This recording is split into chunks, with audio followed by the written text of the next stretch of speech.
Je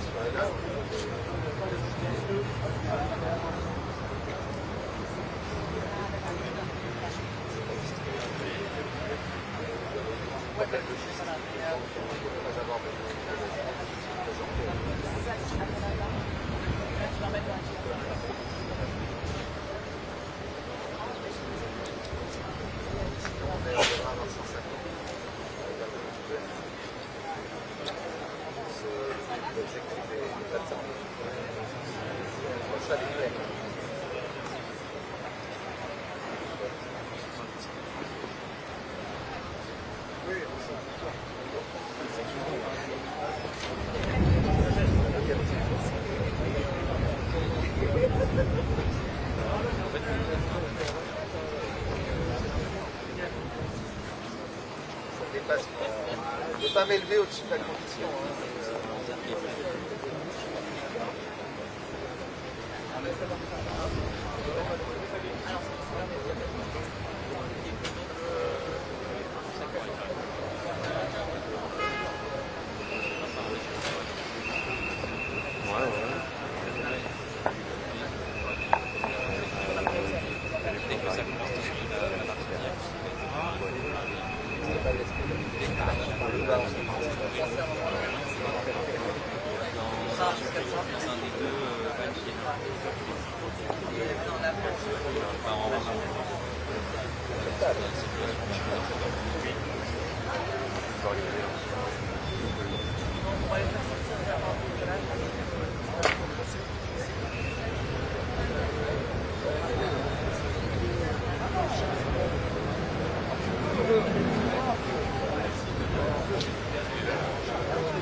Les réceptions de Ah ouais, d'accord. toute la délégation.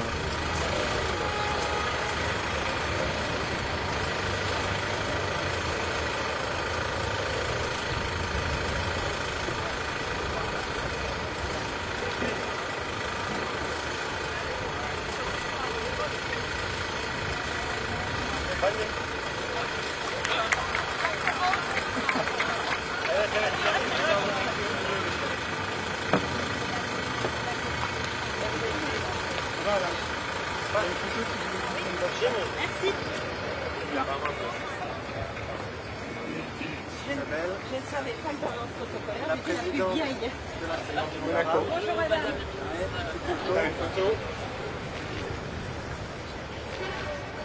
Merci messieurs. Merci à vous. Mesdames.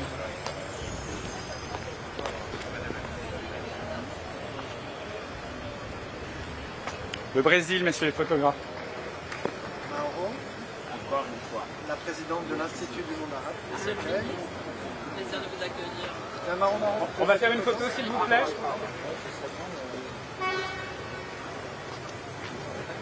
Merci beaucoup. Merci. Madame la ministre d'Andorre. Je ne sais pas si vous connaissez, sans doute. Bonjour madame la ministre. Mesdames, messieurs, je vous remercie. Le grand-duc. Ministre du Luxembourg. Bonjour, vous allez bien? Avec Plaisir. Je vous remercie. Merci à vous. Bonne journée. L'Islande, la ministre d'Islande, mesdames, messieurs. Merci.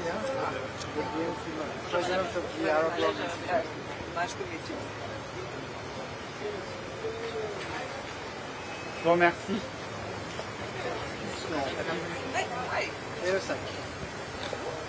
Mesdames, messieurs, ministre du Canada. Anita, je te présente la présidente de l'Institut du monde arabe. Madame la ministre, plaisir de vous accueillir. Et on fait une petite photo. Je vous remercie. So, this is the Arab world. Middle East advisor.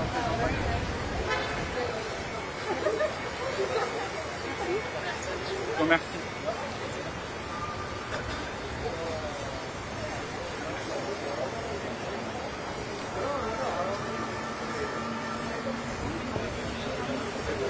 Madame la commissaire européenne pour la Méditerranée.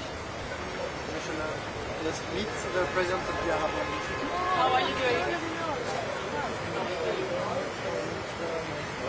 Mesdames, messieurs, merci.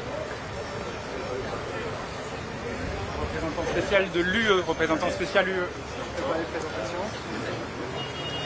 Pas grave, c'est notre président.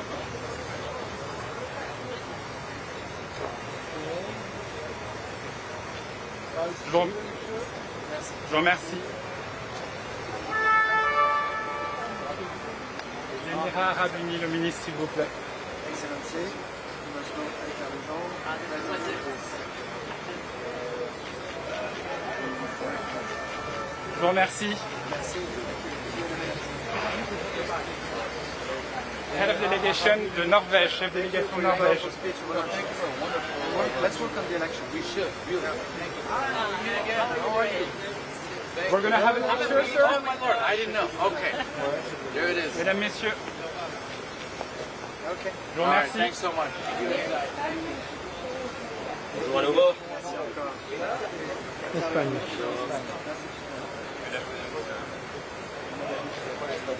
Je vous remercie.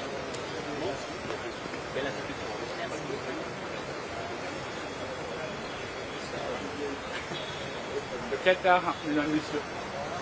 Madame.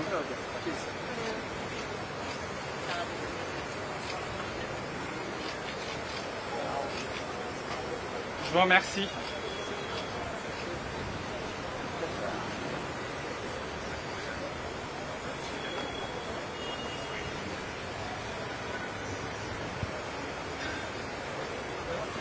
L'Irlande, mesdames, messieurs, chefs de délégation. Merci beaucoup. C'est la présidente.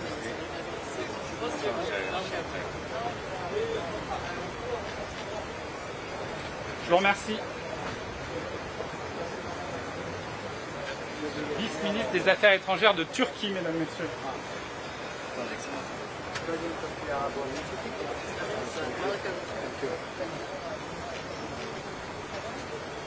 Je vous remercie. Sir. Vice-ministre Affaires étrangères Égypte, mesdames, messieurs. How are you doing? Very pleased Je vous remercie.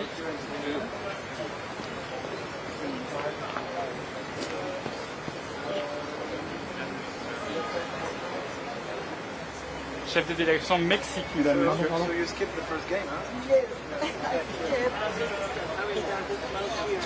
I Appreciate that. Merci bien.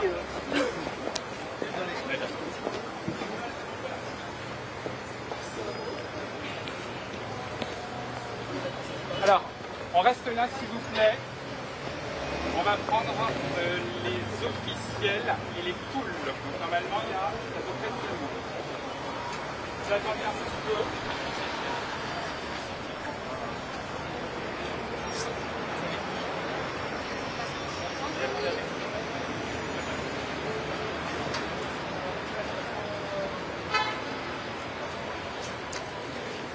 Alors, c'est un petit peu en avant.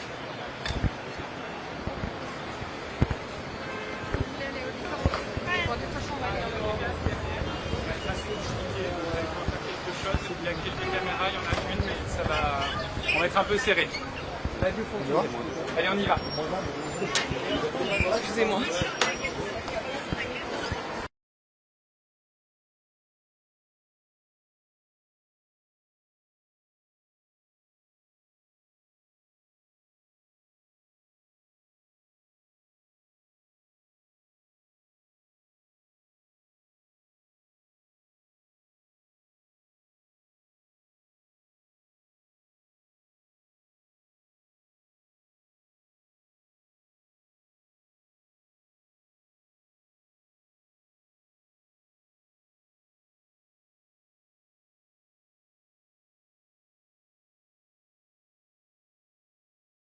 So we ask you to take seats. We're going to start in a few minutes now. Thank you.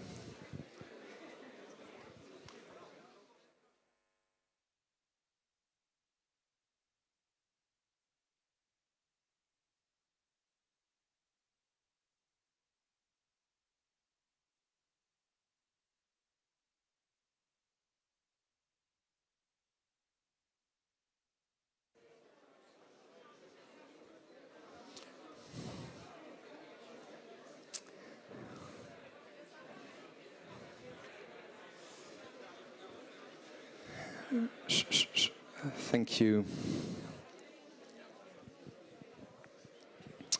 We're going to start.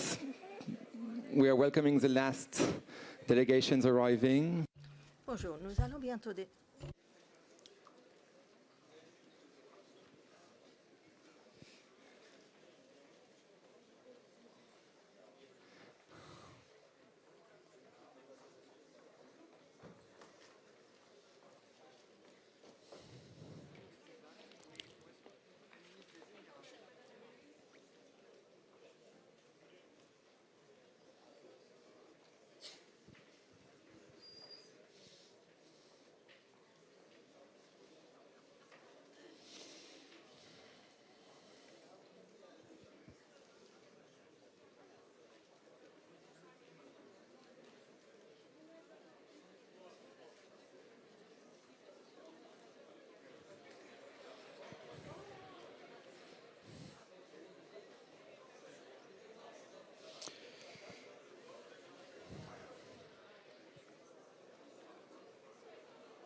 On est en retard déjà. So please, everyone, can you take your seats? We are going to start now. And welcome.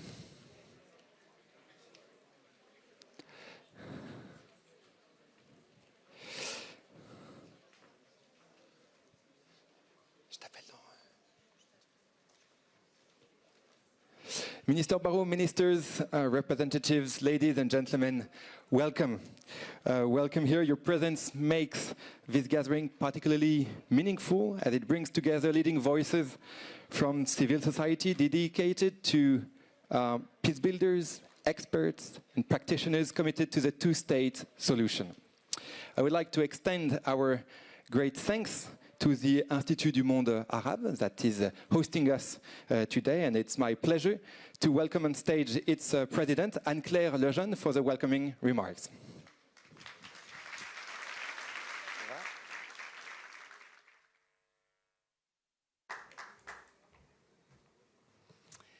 Bonjour à tous, mesdames et messieurs les ministres. Good afternoon, everyone.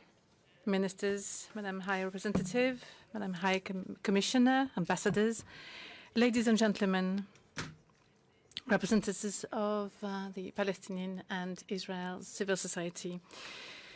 We are all honored to welcome you today to the Arab World Institute at the invitation of Minister Noel Barrot on the occasion of the first anniversary of the Paris Call, dating back June 12, 2025,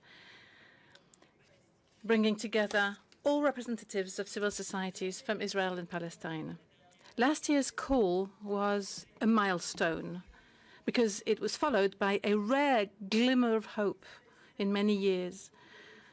This is a conference that you, Minister, chaired in New York with Saudi Arabia last July, a conference that led to the adoption of the New York Declaration by 144 countries. This declaration laid out a clear roadmap towards the only viable option, the two-state solution, which is the reason why we are here gathered today. It added a key element, an unambiguous link between the establishment of a Palestinian state and regional peace, which would see Israel fully recognized by its neighbors and vice versa. Que l'État de Palestine a été reconnu le 22 septembre dernier à la tribune des Nations Unies par le président de la République, la France prenant ainsi la tête d'un mouvement historique au sein du G7 avec le soutien du Royaume-Uni, du Canada et de nombreux États qui sont aujourd'hui représentés et dont je remercie les représentants.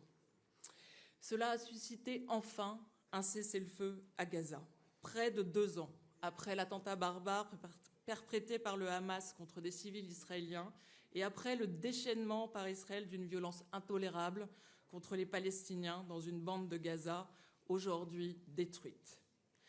1 an après cet appel, celui que vous allez lancer aujourd'hui est encore plus pressant parce que la violence n'a pas cessé. Alors qu'à Gaza, les Palestiniens vivent dans des conditions indignes, avec une aide humanitaire insuffisante, et sous la triple menace des bombes israéliennes qui continuent de tuer, d'une nouvelle occupation qui ne dit pas son nom, et du Hamas qui a maintenu son emprise. Et alors qu'en Cisjordanie, la violence impunie des colons israéliens ne connaît aucun frein, menaçant à la fois les vies, mais également la perspective d'une solution politique. En accueillant cette séquence, à vos côtés, l'Institut du monde arabe affirme donc son rôle et son soutien constant à la seule solution politique crédible et viable pour les Palestiniens comme pour les Israéliens. Il réaffirme aussi combien la société civile ne doit pas être laissée de côté dans ces négociations. Alors que s'élève de votre part, de votre bouche, un appel de plus en plus pressant de la part des peuples palestiniens et israéliens qui nous disent, et ce sont les sondages réalisés par Olmep qui le rappellent, qu'ils sont prêts à accepter la feuille de route dessinée par les Nations Unies l'année dernière. 7 sur 10 Palestiniens, 7 sur 10 Israéliens, excusez-moi, seraient prêts à l'accepter et 8 sur 10 Palestiniens seraient prêts à l'accepter. Il est donc de notre responsabilité de continuer à porter cet effort. Et je tiens à conclure en adressant toutes nos pensées à toutes les victimes de ce conflit, à leurs familles, ainsi qu'à toutes celles et ceux qui, en Israël et Palestine, sont victimes d'une guerre qu'ils n'ont pas choisie. Seule la reconnaissance de la dignité de l'autre permettra de mettre une fin au cycle de la guerre. C'est pour eux et pour la jeunesse de toute la région que nous devons raviver l'espoir de la paix. Je vous remercie d'être ici pour porter cet effort. Merci à tous.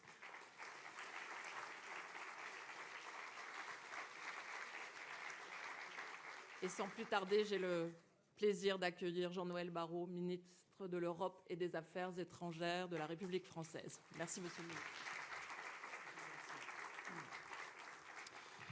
Merci beaucoup, Madame la Présidente. Et je suis venu quelques instants à la tribune avant que se démarre cet après-midi que nous allons passer ensemble pour exprimer ma gratitude. Ma gratitude d'abord à l'égard d'Anne-Claire Legendre, présidente de l'Institut du monde arabe, et à ses équipes qui vous ont permis de travailler cette matinée et qui nous permettent d'échanger cet après-midi. C'est un gros travail que d'accueillir une telle conférence. Ils peuvent en être remerciés. Je vous propose qu'on les applaudisse une nouvelle fois. Je veux avoir des remerciements particuliers pour l'Union européenne, Madame la haute représentante, Madame la commissaire, mais aussi pour la Suisse, qui, par leur soutien, déjà l'année dernière, mais cette année encore, nous permettent de vous faire venir, amis israéliens et palestiniens, et nous permettent de vous accueillir dans les meilleures conditions. Soyez-en remerciés. Et je vous propose qu'on les applaudisse aussi. Je veux saluer et remercier pour leur présence les nombreux ministres des Affaires étrangères, ministres délégués et secrétaires d'État qui ont répondu à notre invitation et qui recueilleront cet après-midi les propositions de la société civile et l'appel qui leur sera lancé. Le Canada, le Brésil, la Belgique, le Luxembourg, l'Islande, Monaco, Andorre, les Émirats arabes unis, le Qatar, l'Égypte, la Turquie, la Norvège, l'Irlande, l'Espagne et le Mexique, auxquels se sont joints les 2 représentants de l'Union européenne. Merci, mesdames et messieurs les ministres, pour votre présence. On peut les applaudir également. J'en viens à celles et ceux qui se sont mobilisés sans relâche, jour et nuit, pour vous faire travailler et pour que vous puissiez être accueillis dans les meilleures conditions pour ce moment si important de relance de cette idée à laquelle nous sommes si indéfectiblement attachés, la solution à 2 États, la reconnaissance mutuelle, le respect en toutes circonstances de la dignité humaine. Et je vais donc leur demander de se lever, car à 3, ils ont réussi le tour de force de nous réunir, membres de gouvernement, représentants de la société civile venus du monde entier. Je demande donc à Iba Casas de Principles for Peace de se lever. Je demande à John Lyndon d'Olmep, et à Anna Assouline des Guerrières de la Paix de se lever également.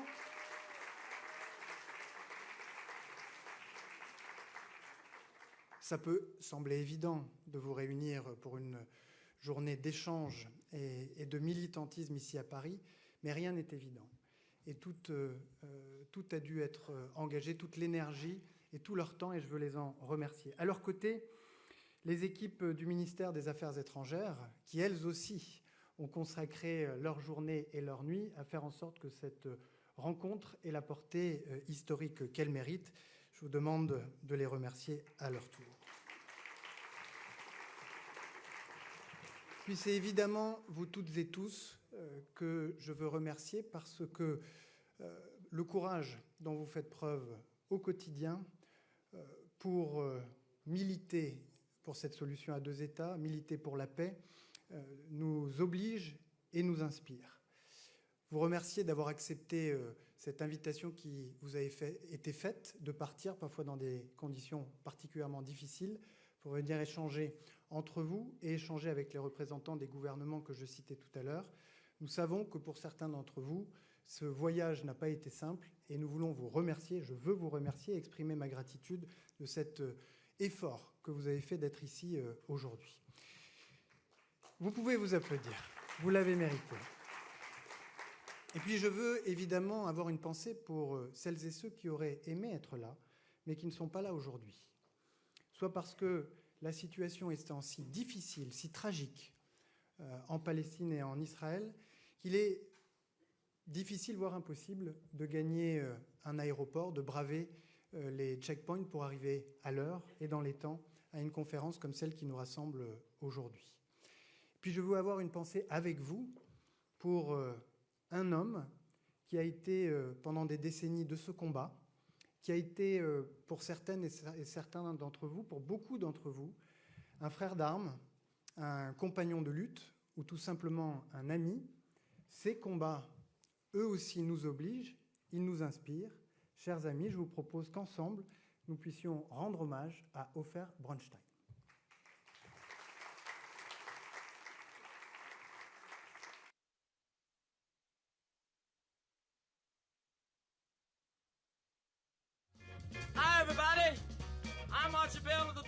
Je suis né dans une petite ville du désert dans le sud d'Israël. Je suis très attaché à ce pays où j'ai vécu la moitié de ma vie. Je suis français, je suis européen et je suis l'un des rares Israéliens qui détient aussi un passeport palestinien. Et moi je pense qu'on peut être à la fois pro-israélien et pro-palestinien parce qu'on veut enfin la paix, la réconciliation s'installe dans cette région pour que ça apaise aussi les communautés ici en France. Les accords de paix signés entre Rabin et Yasser Arafat, c'est le début d'une réconciliation d'Israël avec le monde arabe. Les deux sociétés vivaient des moments à la fois d'espoir extraordinaire, à la fois de possibilités de réconciliation historique et en même temps de grande douleur. Les gens m'ont dit tu vas devenir schizophrène, tu vas plus comprendre à quoi t'appartiens, à qui t'appartiens. Mais je ne suis pas devenu schizophrène, au contraire.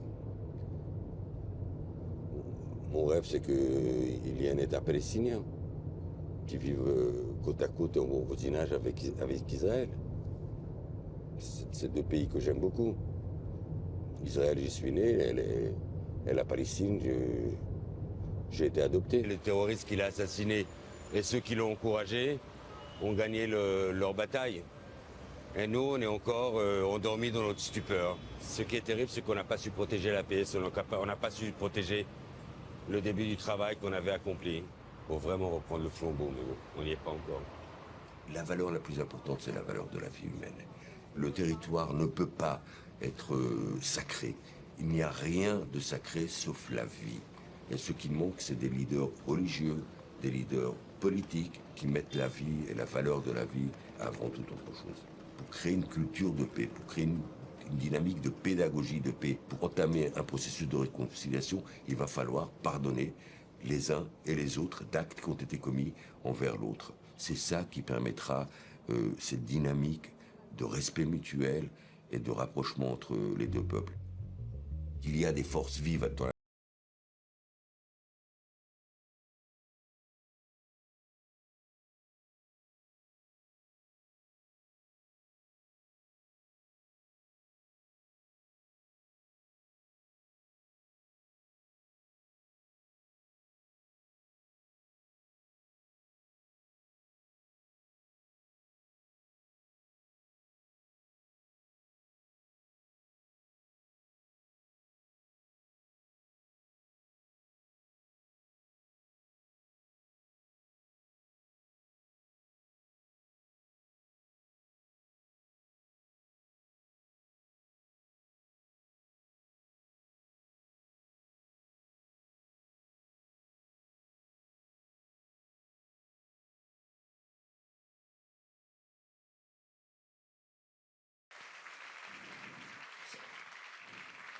Merci beaucoup. Je vous invite à observer une minute de silence en la mémoire de Fernbronstein.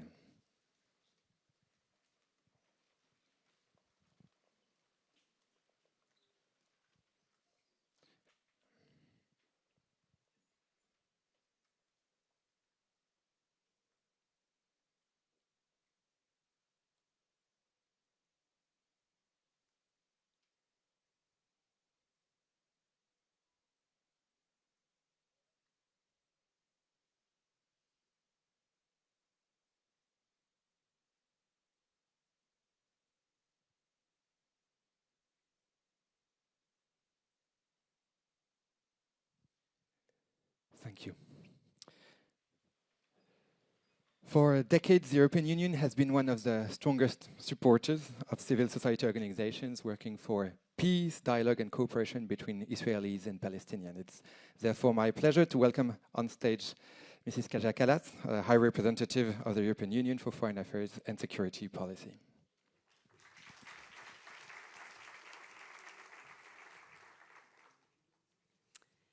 Merci, Jean-Noel, for convening us here today on behalf of France and bringing us together here in Paris. And thank you for all the civil society organizations who are represented here. Above all, I want to recognize that your presence here matters. Israelis and Palestinians working together for peace in the middle of the war, division, and depolarization is not only an act of courage, it is also a source of hope. Your work has been tested more than ever, but it is important that you know that it is seen and it is also valued. 1 year ago, here in Paris, civil society produced the Paris Call for the Two-State Solution. Your proposals were reflected in the New York Declaration endorsed by the United Nations General Assembly last September. The lesson is clear. Civil society is not an afterthought of diplomacy. It is an indispensable for building peace. The two-state solution remains the only viable path to bringing lasting peace and stability to the Middle East. It is the only way that both Palestinians and Israelis can live in safety, dignity, and peace. Despite the ceasefire in Gaza and the adoption of the UN Security Council Resolution 2803, the situation remains fragile. In line with the comprehensive plan, Hamas must disarm, Israel must withdraw its forces and ensure the full reopening of crossings. Humanitarian aid must flow into Gaza without obstruction and recovery efforts must begin. The situation in the West Bank is equally alarming. Illegal Israeli settlements continue to expand at an unprecedented pace, and settled violence is increasing without sufficient accountability. As France knows very well, this has been an issue that is very high on the agenda of the EU foreign ministers, and it will be also the discussion point next Monday. At the moment when direct negotiations appear distant, your work as civil society is more important than ever. The EU will continue to back civil society organizations through the EU Peacebuilding Initiative and our foreign policy instruments.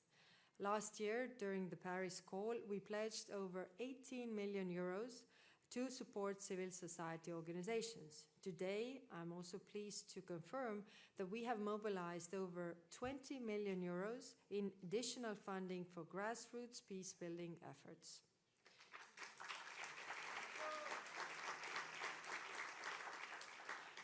The European Union now partners with 88 Israeli and Palestinian civil society organizations operating on the front lines of peacebuilding. Together, you are fostering dialogue, strengthening women's leadership, supporting independent media, and using innovative technologies to engage communities in support of peace. And let me conclude with a word about democracy. Peace and democracy are built by the same hands. A free and pluralistic civil society keeps democratic debate honest. As Israelis prepare to go to the polls and Palestinians look ahead to the election, their leadership has committed to protecting that space for the citizens to advocate for peace will be paramount. So please, our ask today for you is that continue this work. Peace is built both from the top down and also from the bottom up. And it is more durable when women are at the table and civil society is in the room. Thank you. We continue to stand by you. Thank you very much.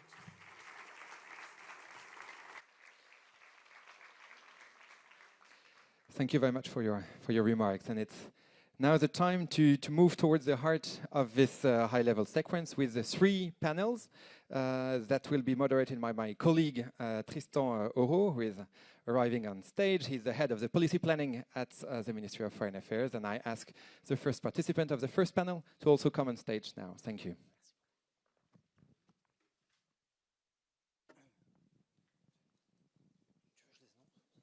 Okay, thank you very much. Good afternoon, everyone. So I will call on stage Eran Nissan, who's going to join on stage with us.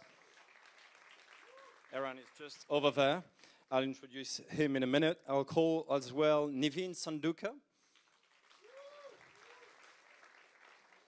And I invite several ministers to join us on stage, namely the ministers of Andorra, Canada, Mexico, Qatar, Spain, and Commissioner Switcher.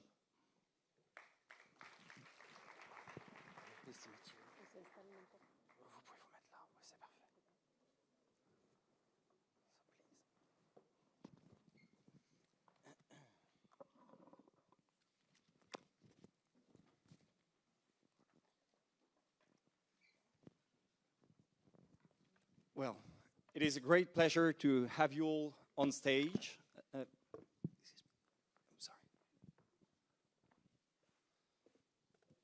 For this very first panel of the afternoon, entitled How to Promote Efficient Narratives for Peace and Advance the Path Towards Democracy and Reform. So as the title suggests, this panel is dedicated to the ways to promote efficient narratives for peace and advance the path towards democracy and reforms, including through the holding of free and fair elections in Palestine. So we have with us on stage now states that play a key role on that matter, as well as civil society activists who have dedicated their life to building narratives for peace. The two civil society activists that are with us on stage now will present the result of discussions that took place this morning in the different working groups that were held. And I will ask them in a second to present two key actions that civil society can take as well as 2 key policy recommendations that are addressed to the ministers on stage, so that ministers can react to these suggestions. So let me first introduce and give the floor to these 2 social society activists. Eran Nissan, you are an Israeli peace activist, member of the OLMEP coalition, and after having served as a combat soldier in the special forces of the Israel military, you have decided to promote a peaceful resolution to the Israeli-Palestinian conflict, and you now serve as the CEO of Maskim, an Israeli progressive movement. Thanks for being here. And thank you very much for him. And Nivin Sanduka, you are a Palestinian peace activist from Jerusalem, regional director of OLMEP, and you now work on a daily basis on the ground to promote narratives for peace and reconciliation. So, Eran, let me first turn to you. If you could share with us the main suggestions that come out from the discussions this morning. So, thank you, everyone. Thank you for having us. Thank you for coming. So me going and bringing a chair is a metaphor, because sometimes when young people, the next generation of leaders and peace builders, they want to come and tell our stories, there's no room for us in the table. So sometimes we need to bring our own folding chairs, and sometimes it's a chair outside of the floor. Yeah. So we believe the next generation of Israelis and Palestinians should have a greater voice in shaping our future. We need to be in the mindset that a conflict that we pass on to our children is a conflict we lost. Now, a bit of statistics before I go to the civil society pledge and the policy recommendations. Israel and Palestine are both very young societies, very young countries. The median age in Israel is 29. The median age in Palestine is 21. So the majority of human beings living between the river and the sea were born after the Oslo Accords. They don't remember courageous leaders advancing peace. The majority of Israelis and Palestinians today, especially young Israelis and Palestinians, not only lived under destructions and terror and trauma and death, but also with the same leadership. And when we look upon our future and we want to build our future, we need to invest in the Israeli and Palestinian younger generation. And this kind of event is a metaphorical handshake. Is Israeli and Palestinian civil society coming to the international community and the G7, and we are extending our hand and saying, look, for years we've been coming to you and asking for stuff and telling you what you need to do. But now we're shaking a hand as equals, and we're saying, this is what we're going to do, and this is what you're going to do to make sure that there is peace between Israel and Palestine. And to create a community that we leave this day, not as international actors, diplomats, politicians, and Israeli and Palestinian civil society actors, but as a community that is united with the pursuing dignity and peace and reconciliation and justice and democracy for everyone between the river and the sea. And now, civil society, our pledge. So what are we going to do? Around the representation of young people and women in the political processes, not just the peace processes, but political decision-making, we will cultivate and elevate the voices and stories and individuals who are young, the diverse women, not women in singular, but women in plural. And we pledge to making effective communicators of the next generation of young Israelis and Palestinians. But what you need to do as diplomatic and political actors is invest in uplifting those voices, making sure that when you hold conferences and speeches and roundtables, that not only the voices of civil society are there, but specifically the voices of young Israelis and Palestinians and women, female, feminist Israeli and Palestinians.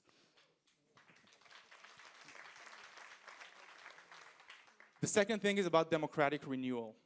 And there is an imbalance in the discourse around democratic renewal. There is an expectation about Palestinian reforms, and I can say as an Israeli citizen, as a peace activist, as someone who criticizes my government and does not feel represented by my current government, we need democratic renewal in Israel, no less than what needs to happen in Palestine. And we need a diplomatic and international community to have consistent expectations of democratic renewal not just in change of leadership, but also in strengthening democratic institutions, and to make sure that there's accountability to the Israelis and Palestinians on the ground. And we need, again, this is what we're going to do. We're going to keep pushing. We're going to keep fighting. We're going to make sure that we are civil society is pushing young Israelis and Palestinians into a political course in order to take our future in our own hands. But we need your legitimacy and political cover, because this is a necessary step into cultivate legitimacy. Thank you. Thank you very much, Eran. Let me now turn to you, Nivin, for Thank you. your takeaways of this morning. I would first of all like to thank the French government for hosting us here and for holding this convening for the second year, and for all your excellencies for your interest and being here with us to actually pave the way to connecting civil society with diplomatic international level as well. That said, I think this is an excellent beginning to the second policy recommendation and recommendations that we wanted to say. We do have a big problem back home in Israel and Palestine, is that the narratives have been hijacked for so long by extremists. They are well-funded, they know the exact messages, and they know how to get people radicalized into believing them, into falling into hate and fear of the other, into thinking that there is no solution, there's no state solution, into basically thinking that if we have peace, we're all gonna die. So we need to change the narratives. And this is the first thing that civil society needs to do. Rebranding of the word peace. Peace is a necessity. Peace comes with economic prosperity. Peace comes with economic and regional integration on all different levels, and it comes with a sense of security. That said, we can lead on campaigning to change these narratives. We can choose storytellings and public engagement to change the narratives and how people view peace and how they engage with one another.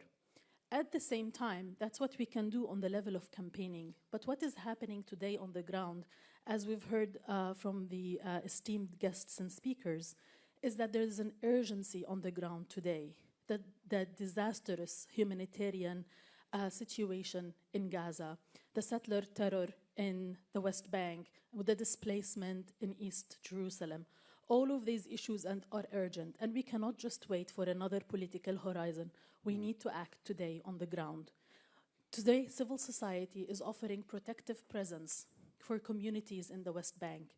Israeli and Palestinian institutions and civil societies is actually cooperating together to try to improve the humanitarian situation in Gaza. And we're seeing many organizations who are actually trying to fight back on the displacement in East Jerusalem and other places, together as working on rights of shared societies. All of this creates a narrative for peace. But in order for all of this to happen, which we take upon ourselves as a pledge to continue to do, we do need funding. We do need the international community to continue with supporting the international fund. And here, I would like to thank the UK government for leading on the establishment of the International Fund for Peace for Palestinians and Israelis. But that is not enough, because we also need you to pledge money and to put money in that fund.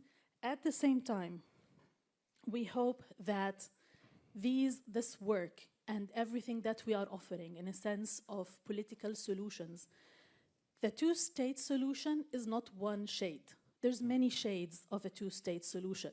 And civil society knows very well what those shades are and what the people need.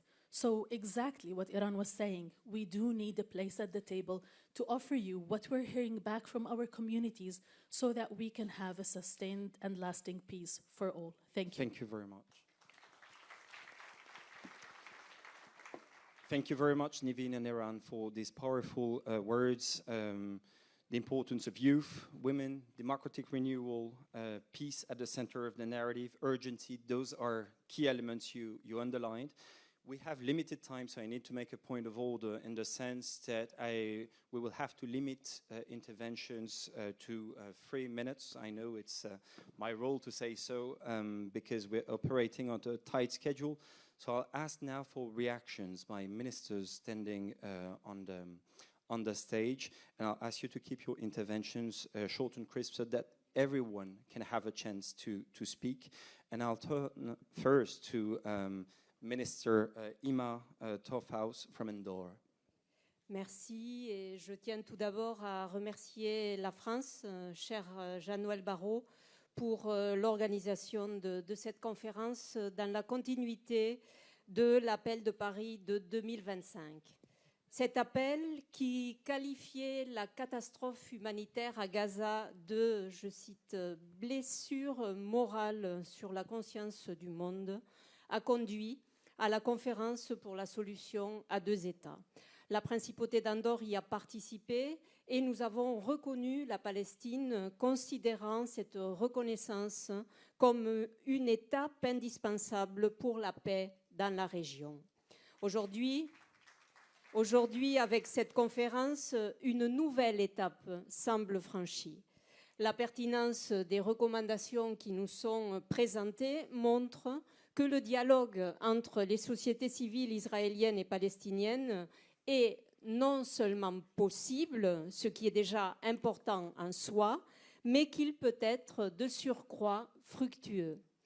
Ce dialogue est porteur de l'espoir d'une paix possible, car la paix ne se construit pas qu'à travers les grands accords politiques, même si ceux-ci sont indispensables. Elle se construit au quotidien grâce à des femmes, et j'insiste sur le rôle indispensable des femmes, grâce à des femmes et des hommes qui travaillent à combattre les discours de haine et à restaurer une forme de confiance mutuelle. Parmi leurs initiatives, les plus importantes pour nous sont celles qui concernent l'éducation. Promouvoir les rencontres entre enfants et jeunes pour qu'ils apprennent à se connaître dans leur diversité.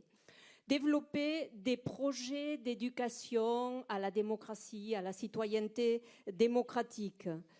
Et peut-être même à plus long terme, car ce sera difficile, élaborer un enseignement commun de l'histoire seront certainement des moyens pour construire ce nouveau récit sans lequel il ne pourra pas y avoir et il ne pourra jamais y avoir de paix durable. Ce nouveau récit partagé est nécessaire pour permettre la récupération et la reconstruction de Gaza, pour rendre viable la solution des 2 États et assurer aussi la sécurité d'Israël dans une intégration régionale fondée sur la coopération. Mais le processus ne pourra vraiment commencer qu'avec la fin de toute forme de violence dans ces territoires que nous appelons de tous nos vœux. Le gouvernement d'Andorre, qui soutient déjà les efforts de l'UNRWA, est déterminé, dans la mesure de ses moyens, à soutenir le processus de réconciliation des 2 peuples, dont l'éducation des jeunes générations est le pilier central. Investir pour l'éducation, investir dans l'éducation, c'est investir pour la paix. Merci beaucoup. Merci beaucoup, Madame la Ministre. And I now turn to the Canadian Minister of Foreign Affairs, Anita Anand, for reactions as well. Merci beaucoup, Jean-Noël, premièrement, pour votre présence, votre fortitude toujours sur la politique nécessaire dans la situation géopolitique et surtout dans la région, dans le Moyen-Orient. I will say that Canada adopted the stance with a number of countries last year to recognize the state of Palestine, ensuring that the state of Israel and the state of Palestine can exist side by side in peace and security as one of the goals that we have from a foreign policy perspective. Embodied in that goal, of course, is the disarmament of Hamas, and it is also very much grounded in the humanitarianism that is at the forefront of Canada's foreign policy always. I will say that this morning's conversation with les membres de société civile, c'était incroyable parce que nous avons réalisé que c'est nécessaire toujours d'avoir une politique et la diplomatie avec la société civile. Ce n'est pas seulement deux niveaux, on doit fonctionner sur le même niveau. Donc, I have three announcements. The first is in response directly to the need for more humanitarian aid. Canada is announcing today $100 million in funding to support the people of Palestine, bringing Canada's total response to $500 million for the people of Palestine in terms of humanitarian aid. This funding is going to support emergency medical assistance, protection and shelter, sanitation, as well as food and water. And we will continue to advocate for all countries where possible to provide such humanitarian aid. The second announcement is in terms of the Peace Fund that was referred to earlier. Canada is joining Australia and the United Kingdom in establishing a new international peace fund for Israelis and Palestinians to support practical people-to-people initiatives that help lay the groundwork for a just and lasting peace. We are putting on the table $2 million over 3 years for the Peace Fund. And once again, Canada will continue to advocate for the other countries who believe in peace as the basis for moving forward to join this effort. And finally, let me say that we have to continue to stand together with the international community in terms of the extremism from settlers in the West Bank. Canada has initiated a 5th round of sanctions against extremist settlers. We will continue to ensure that international law is upheld. We will continue to stand with the egregious moves into what is already identified to be Palestinian territory. And finally, mes amis de société civile, your stories stay with me. Your determination will continue to inspire me. Thank you so much for your work, for your advocacy always. Thank you very much, Minister, for these powerful words. Let me now turn to Madam Maria Teresa Mercado, who's Vice Minister for Multilateral Affairs in Mexico. Thank you very much. On behalf of the government of Mexico, I wish to express our appreciation to Minister Noel Barrot and to the government of France for convening this important initiative together with civil society and representatives from Israel and Palestine.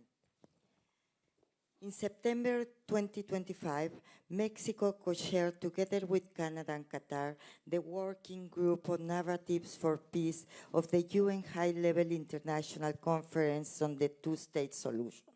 From that experience, we are convinced that peace must be achieved through dialogue and absolute respect for international law and human rights.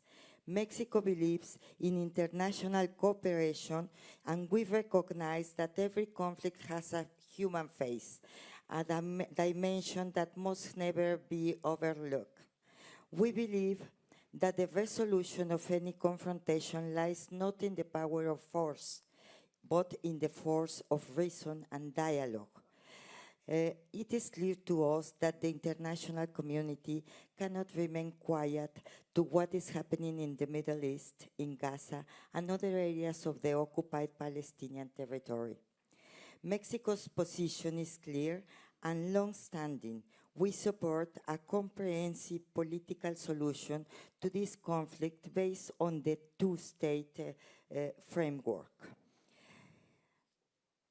In that spirit, we call for the urgent implementation of the New York Declaration, which contains a roadmap to achieve a just, peaceful, and permanent settlement to this conflict based on the two-state solution.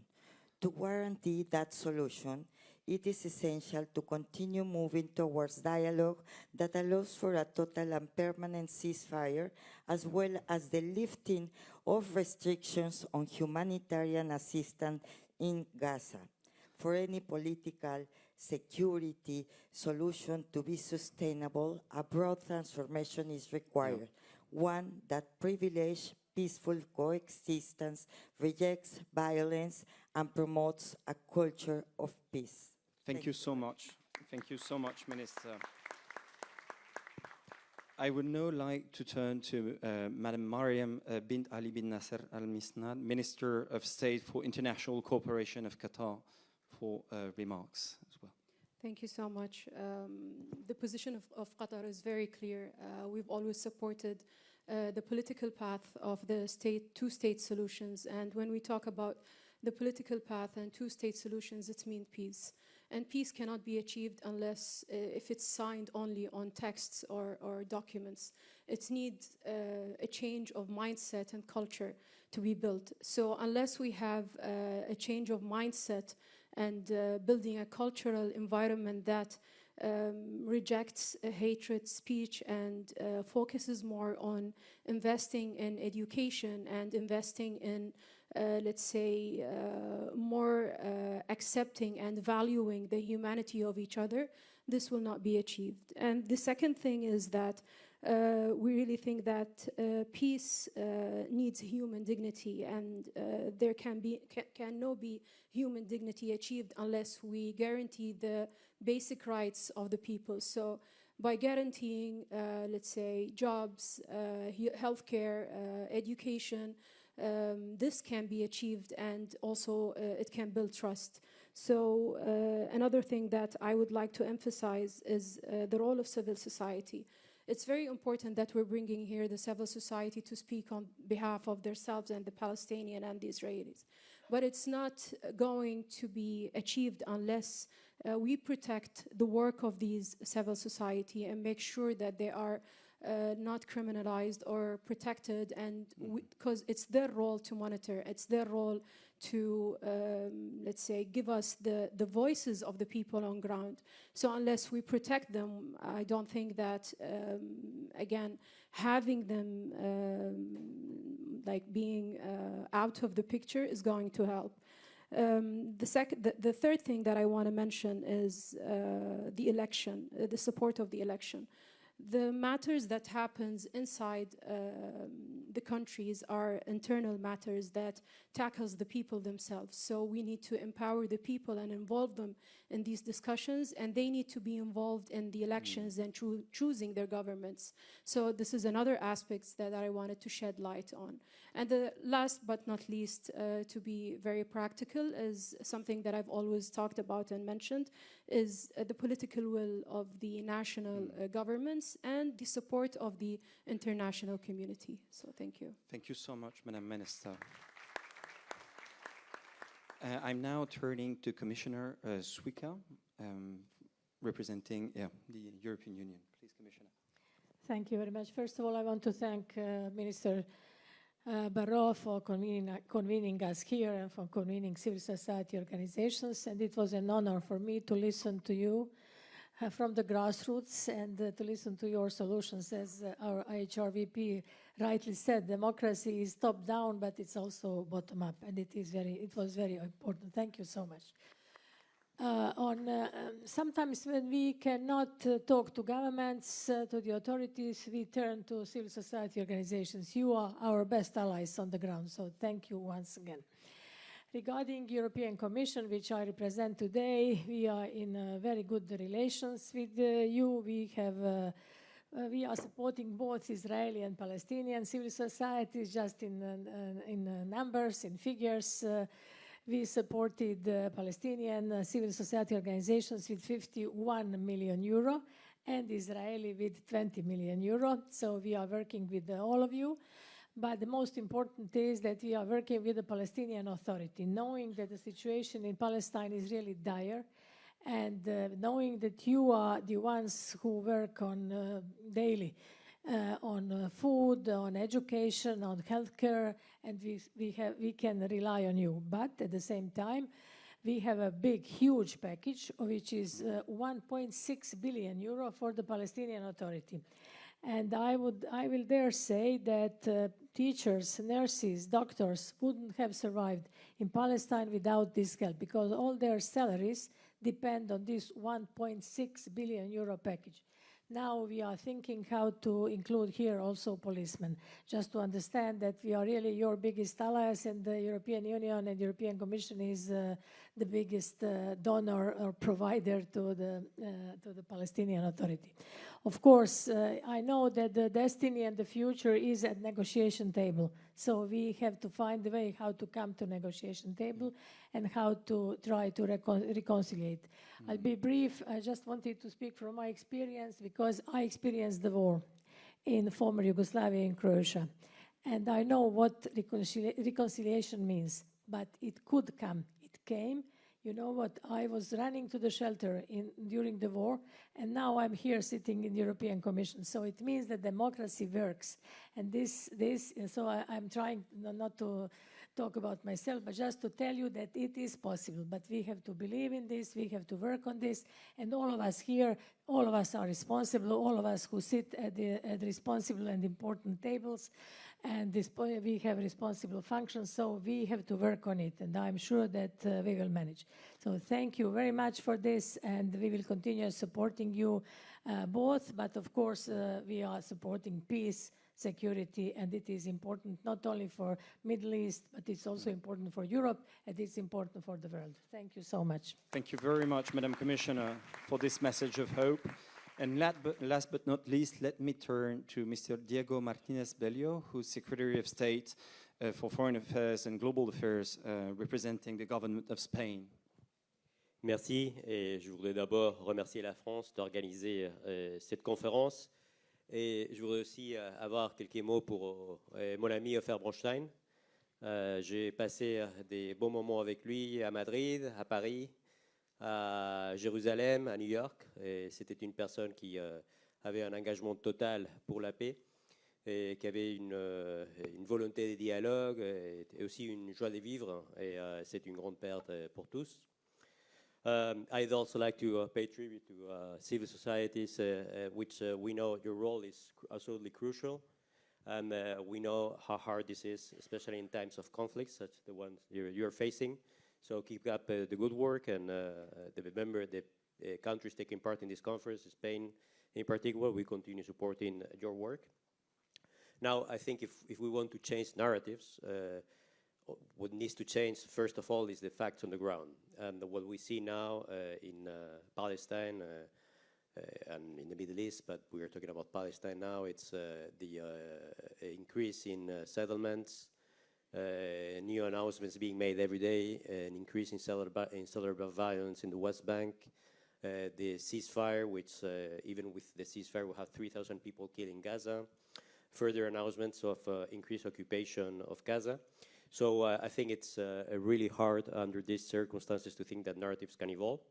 The effort needs to be made, but we need to be first. We need to act on that, and that's why, of course, basically 2 years ago, almost to the day, we recognized the state of Palestine, along with friends from Norway, Ireland, and Slovenia, and that's why Spain has imposed also, as other countries, sanctions on settlers, on Israeli ministers that are hampering the two-state solution.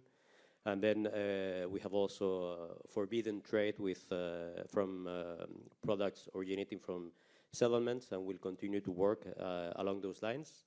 And then what I want to say is that we have friends from the Arab world today here. I was this week in Saudi. I recently was in Qatar. Qatar, by the way, which was criminally bombed during its mediation efforts to bring the ceasefire that we have today. So I'd like to express recognition for the efforts and condemn once again that action. And what we see when you talk to Arab friends, and this goes with this in the sense of the narratives, is that there is a total openness for peace, to reach a stable framework. What friends in the Arab world is what people around the world want, is stability, peace, prosperity, development. And this includes a country, an important country such as Israel. And I think it's very important, and this is something that needs to get through, and that's why your role is crucial, is that this gets through to Israeli society. And there's an opportunity for peace. And I don't think there's ever been a better opportunity for peace if the steps are taken. And I don't think there will ever be a better opportunity. So your work is crucial. And I know it's very hard, I said, for both. I think it's probably, especially in this context, for our friends in Israel. And we need your help to get this message through to Israeli society. Thank you very much. Thank you very much, Minister.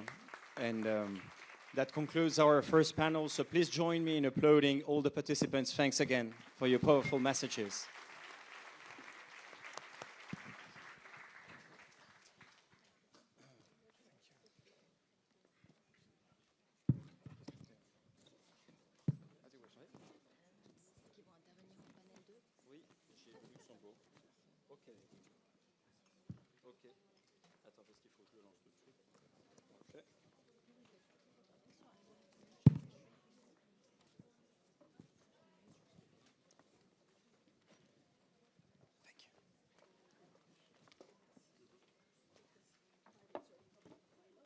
All right, I will now call on stage the participants to the second panel, namely Mr. Nadav Tamir,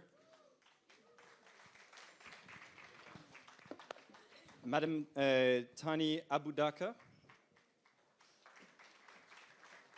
as well as ministers representing Luxembourg, Brazil, Iceland, and Norway. Please come on stage for the second panel.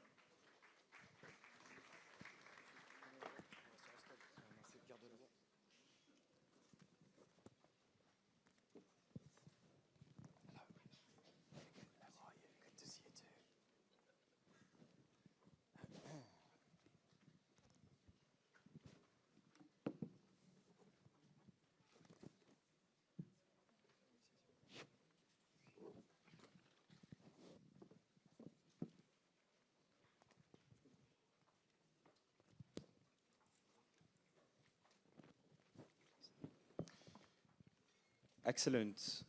So pleased to have you all on stage for this second panel entitled How to Articulate the Implementation of the Two-State Solution and the Gaza Peace Plan. So once again, we'll have the opportunity to listen to two civil society activists that took part in the discussions this morning, and to actually discuss the articulation between the implementation of the two-state solution, of the Gaza Peace Plan, and of the UNSC Resolution 2803. So 1 year after the adoption of the New York Declaration by 142 states and the recognition of Palestine by 10 states, the implementation of the two-state solution is facing existential challenges while the ceasefire in Gaza remains fragile. So I will introduce the two civil society activists that are among us.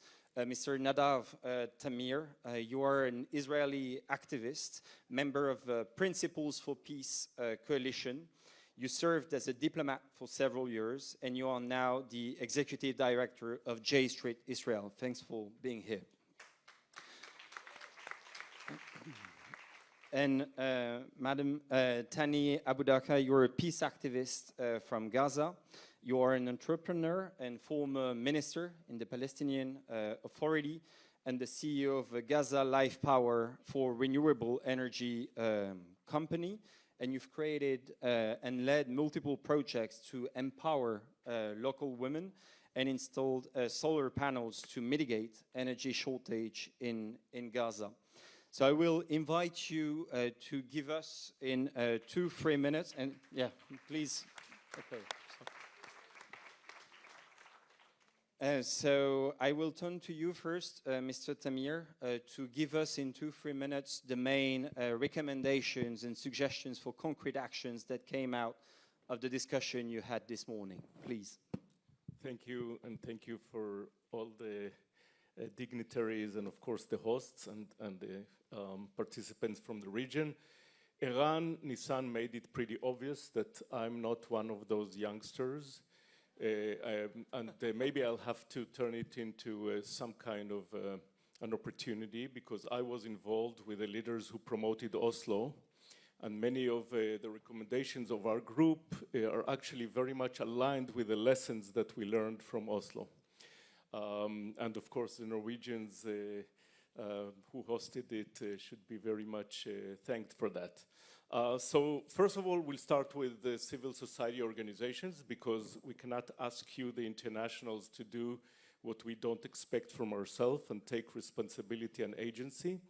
So our first recommendation is institutionalize civil society role as part of the implementation infrastructure.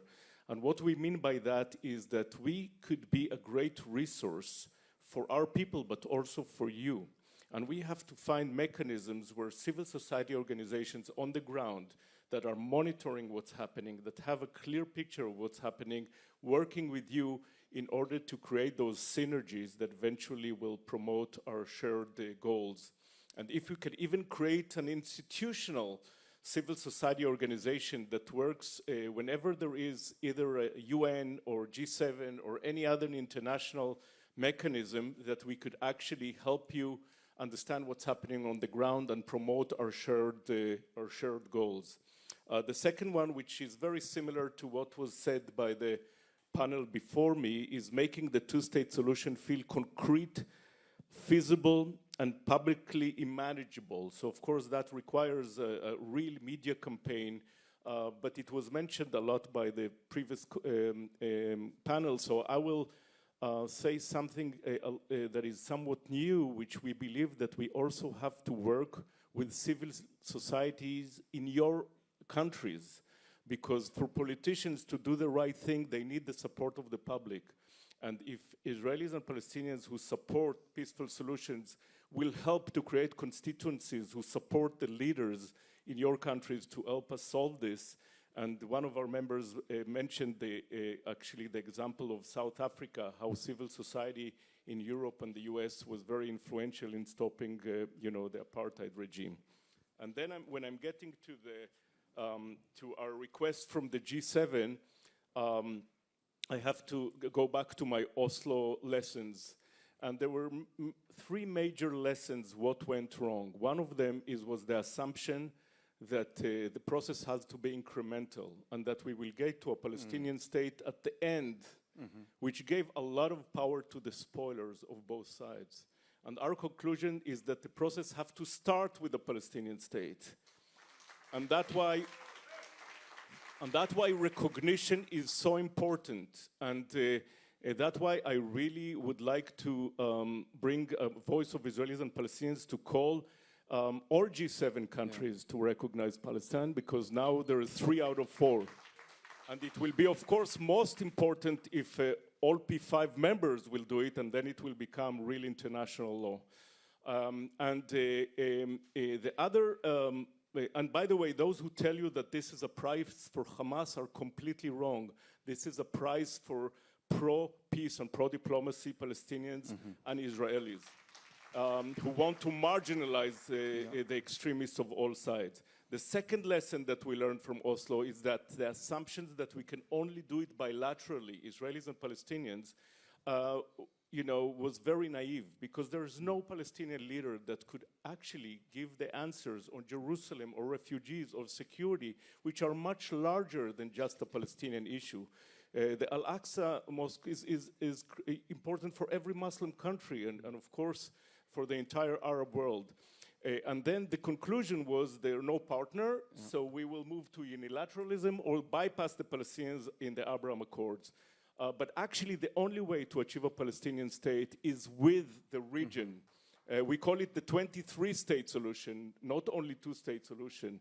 The only way to integrate Israel and Palestine into the region, and the only way to solve the bilateral issues between us, is the combination of the regional and the bilateral. And I know there is another panel on the international, And the last thing that, the two recommendations, stop steps that undermine implementation through pressure, incentives, and clear off-ramps, which means a price tag. It's not enough just to meet every European Union or Arab League meeting and say we support the two-state solution. It has to be implemented by action. Yeah. And the sense of urgency after October 7th, when people understood that what's happening in Gaza or the West Bank does not stay in Gaza in the West Bank, it's radicalized people all over the world, is actually an opportunity that out of this tragedy could come something good for. And the last thing is protect the feasibility of a Palestinian state while building practical pathways to statehood. There's nothing that can empower the peace camp in Israel and Palestine more than you making the two-state solution, or as a part of a 23-state solution, concrete. Yeah. So thank you very much. Thank you very much, Mr. Tamir.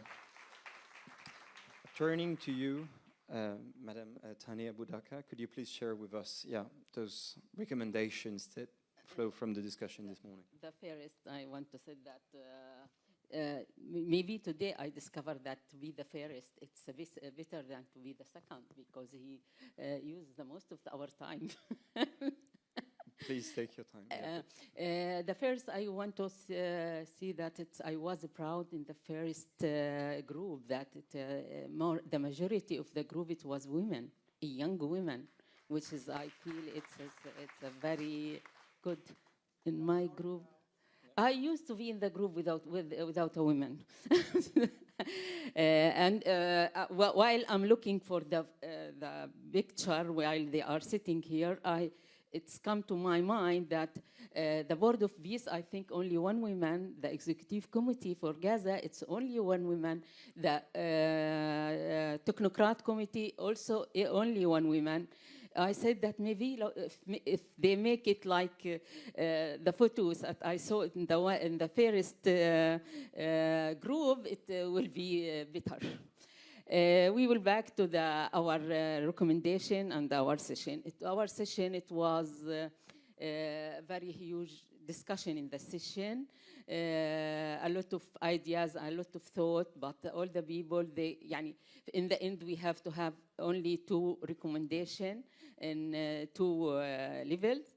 For that, we summarize it in a very difficult way, but you know that all of us in the group, be the Palestinian and Israelis, we were the group, they know that the reality in Gaza, it's need to speak and to put hundreds of recommendations because of the difficulties now in Gaza.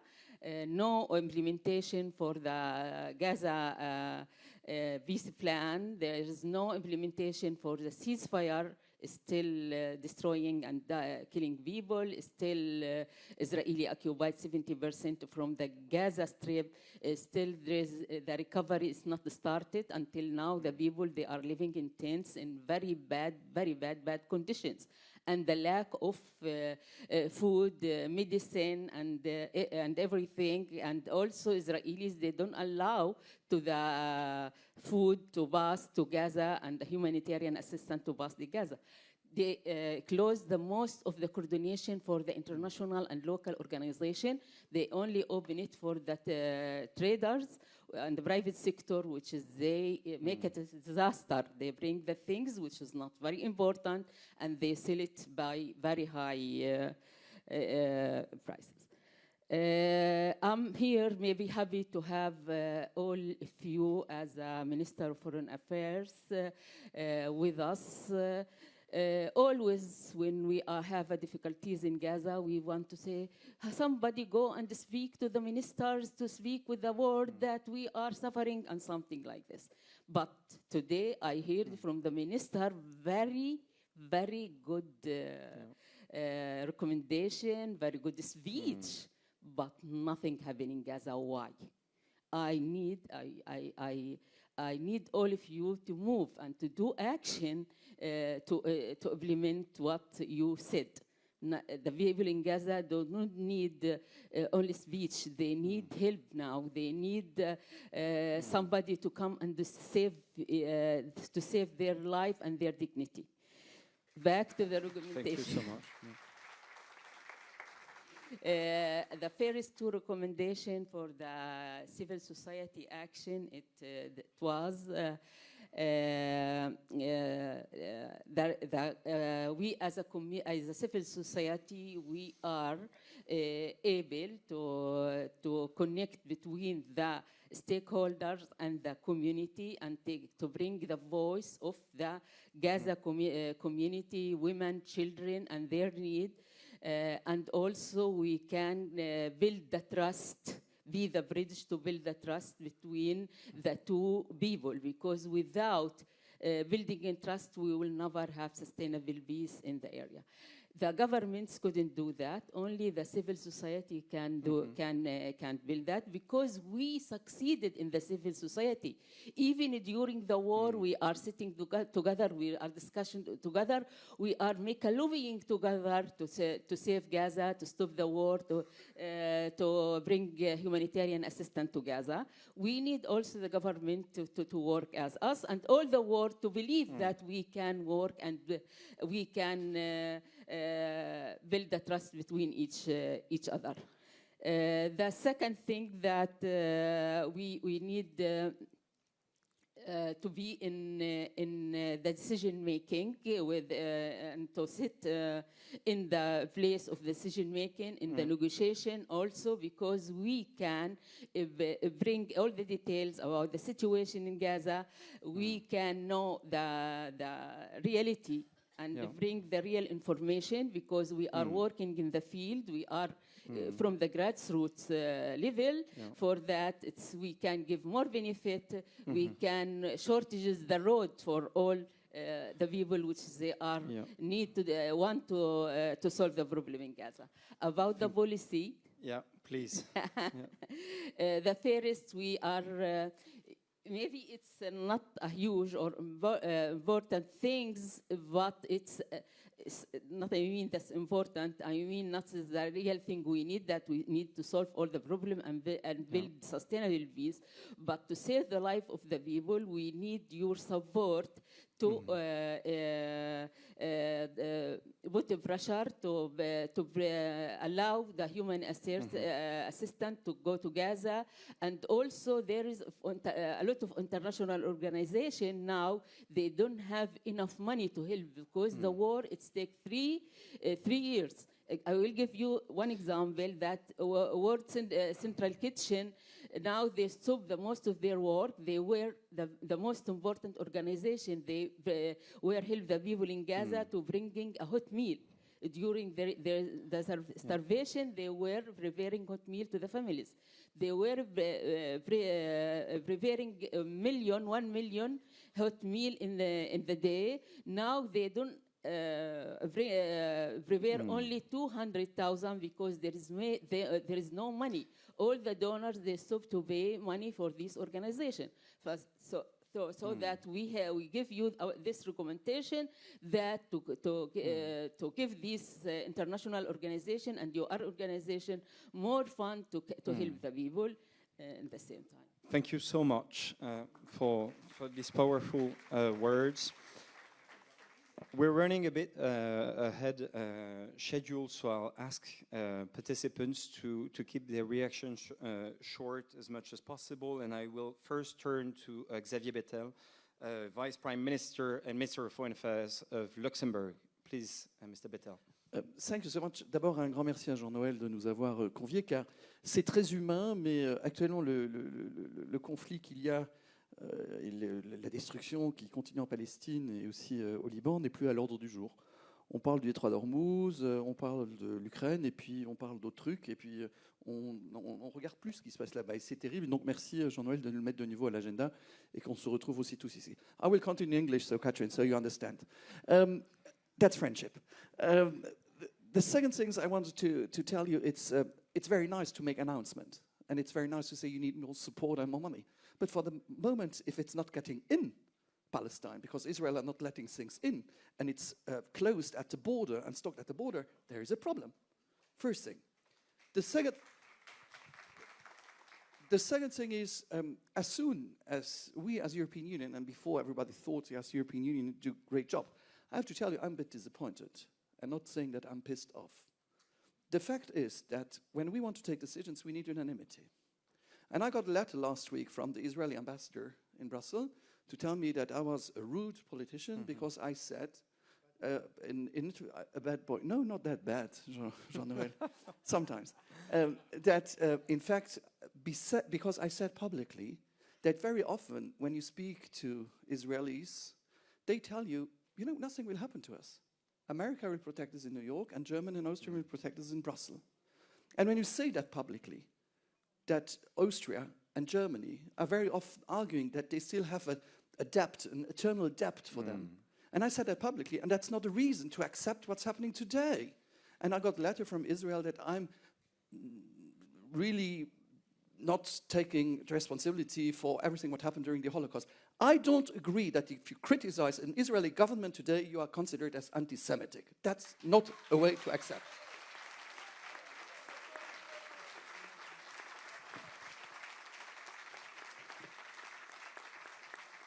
One important topic, and I said it to Jean-Noel too, when we changed my government's position to recognize Palestine last year, it was a difficult step because not everybody was in favor. It would be important also a year after to make a rendezvous also what has been done, why it was so useful to have this common decision from France to have this recognition, because after Slovenia, Ireland, and Spain, it was important, it was the first step. But I'm waiting that this recognition also brings something for the Palestinians on the ground. And last, but I could speak for hours about everything I'm stressed of. I just want to tell you, I just got the news that UNRWA had to fire 70 people today because they said that these 100 people, and there is a risk that UNRWA will be put by the Americans on a terrorist list in the next hours or the next days.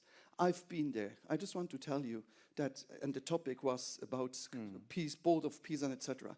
UNRWA is the only one able to have health, education, and food. And if we think that a board of peace is the solution, where it is like a golf club, where people decide what is good for a region without having this region around the table, and where at the end of the day, it's just destroying multilateralism.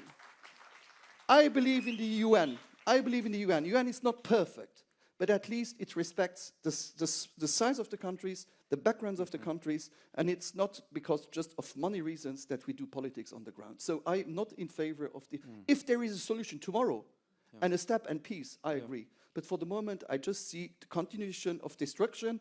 I see people having no food, and I see Lebanon, and I see West settlers, I see what's happening in West Bank, and I just can't shut up because of that. I'm sorry.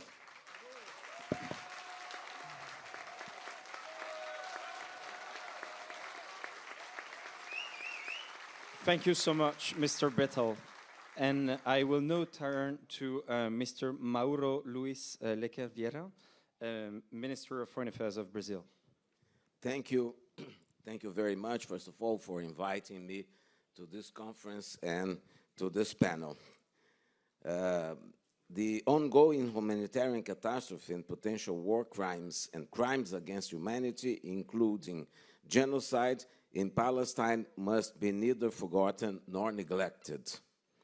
I therefore express Brazil's appreciation for Minister Barrot's initiative in convening world leaders to bring Palestine back to the forefront of the international community's priorities. I also wish to pay tribute to the efforts of the Palestinian and Israeli civil society actors present here today.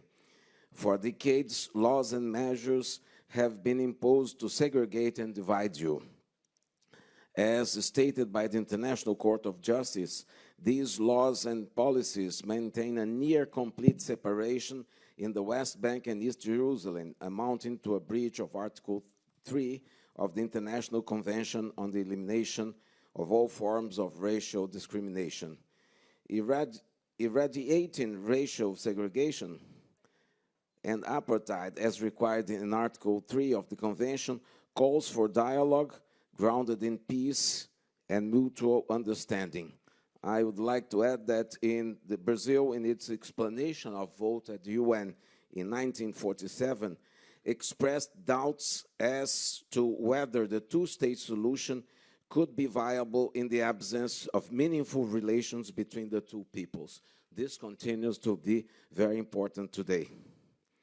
In face of the unprecedented levels of physical destruction, humanitarian suffering, and separation, your courage, the civil society courage, in remaining united is essential to rebuild the social fabric and enable a society that's capable of healing together. Equally important is the state's commitment to international law.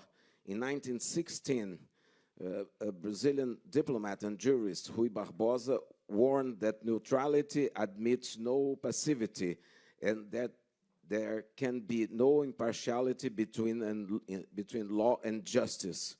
These principles continue to guide Brazil's enduring commitment to an international order grounded on international law.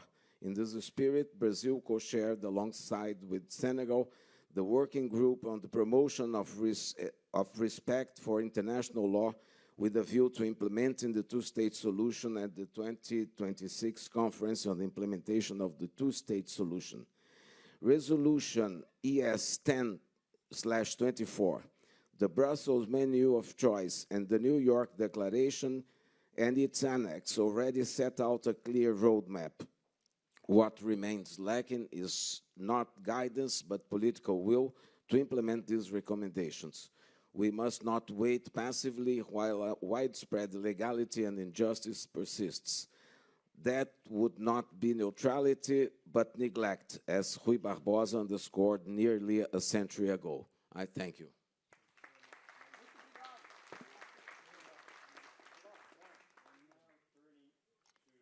Minister Catherine Gunners-Dottir, Minister of Foreign Affairs, representing Iceland.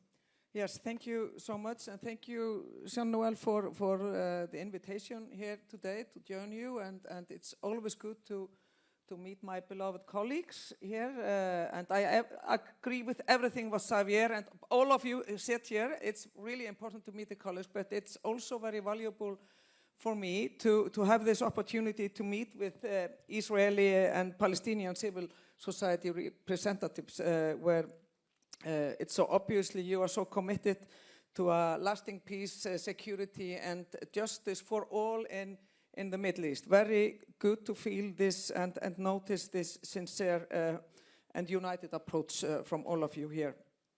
Iceland, we recognized the first European country to recognize the state of Palestine back in 2011, and we sincerely believe that the two-state solution where Israeli and Palestinians live side by side in peace and mutual recognition, that is the only viable path from our point of view towards sustainable peace and security. We have also endorsed the New York Declaration, which, as we know, provides a roadmap for the implementation of the two-state solution and also support Resolution 2803.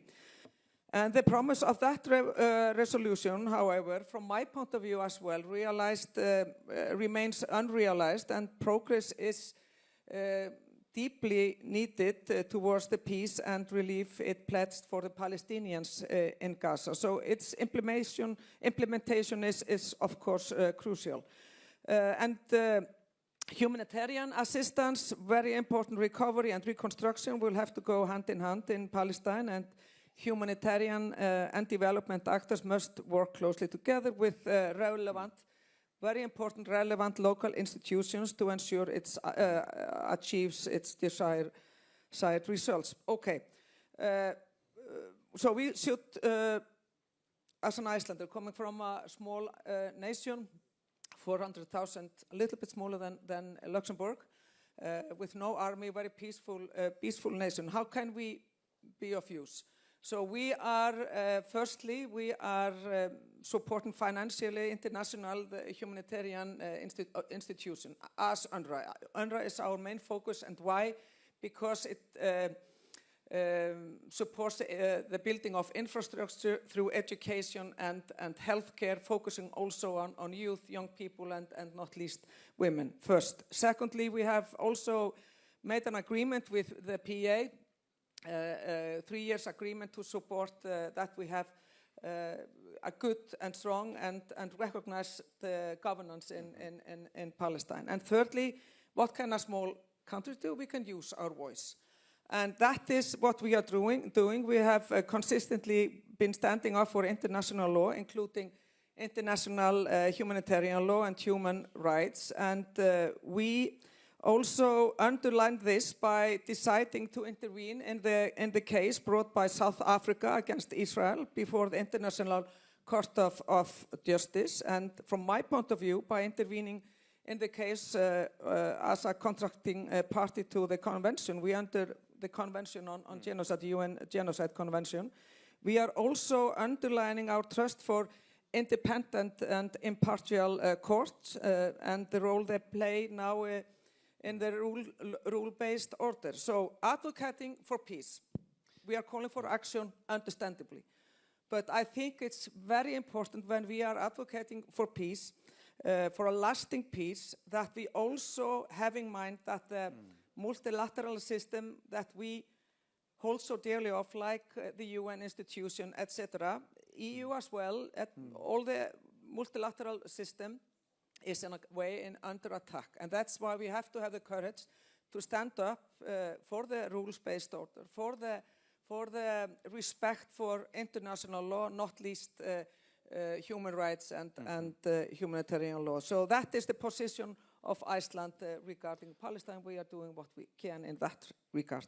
Thank you very much, Minister. And last but not least, let me turn to Secretary of State of Norway for Foreign Affairs, Andreas Motzfeldt-Kravik. Please. Thank you. Thank you very much. Thank you to my colleagues here up on the stage. I think I can align myself with everything that has been said. I just want to take a step back and say, when I entered the building, I was greeted by three individuals, three members from civil society, and despite the hopelessness and the hardship, I felt optimism, determination, and vigilance, and that is contagious, that is inspiring, and that's exactly what we need. So I'm really grateful for this ethos that you are exhibiting.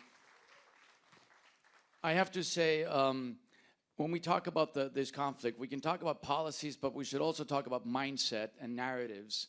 And I think it's important to understand that in order for this conflict to be resolved long-term in a sustainable fashion, it's incumbent on all of us to see the humanism in the other side. And that is difficult. I think I will submit that this has never been more difficult than at the current moment, especially in conflicts like this with such a brutal conflict and the barbarism that we've seen over the course of the last few years. Israelis will rightly point to the barbarism exhibited by Hamas. Palestinians will point to tens of thousands of civilians killed, settlements expanding, now the death penalty having been enacted directed against one group, just intolerable and unacceptable policies. So how do we come at this? And I think all of this is augmented by social media.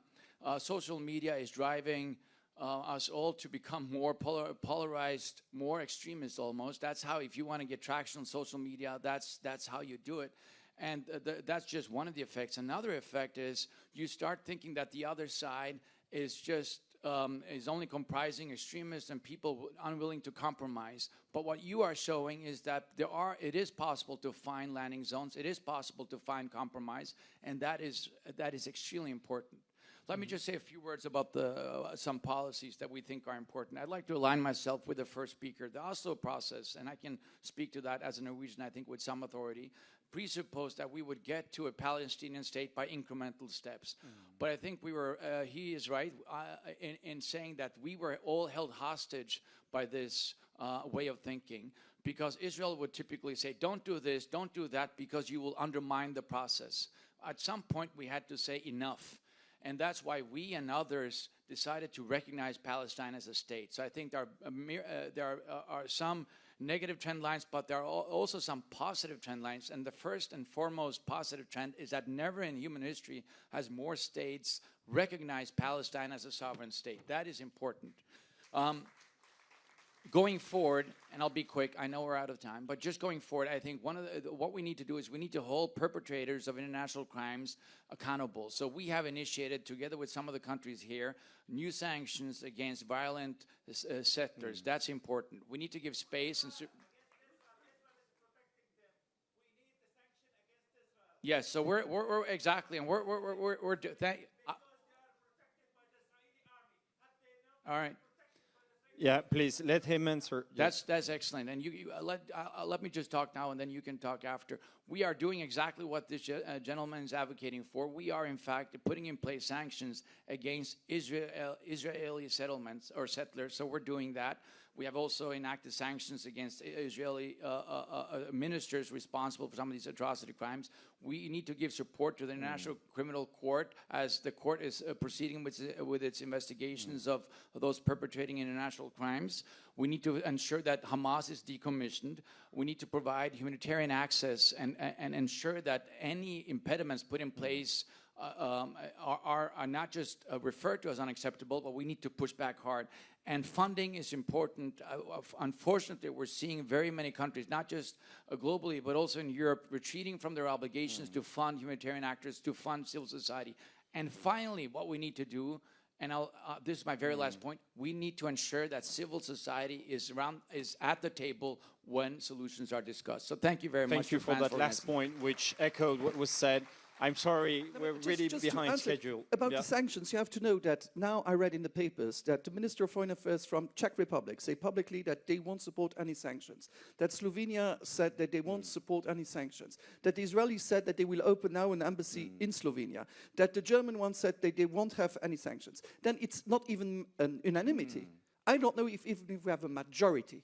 That's the problem that we have for the moment in the European Union. I'm sorry, but as long as we have rules where we need to have unanimity, we will be a lame duck.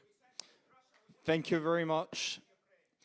And I don't even know if in the Commission there is a common will to sanction Israel. Thank you for this. I won't wrap it up because many points were touched upon, but please upload the participants to this panel, and thank you very much for all the points you made. Thank you, Minister.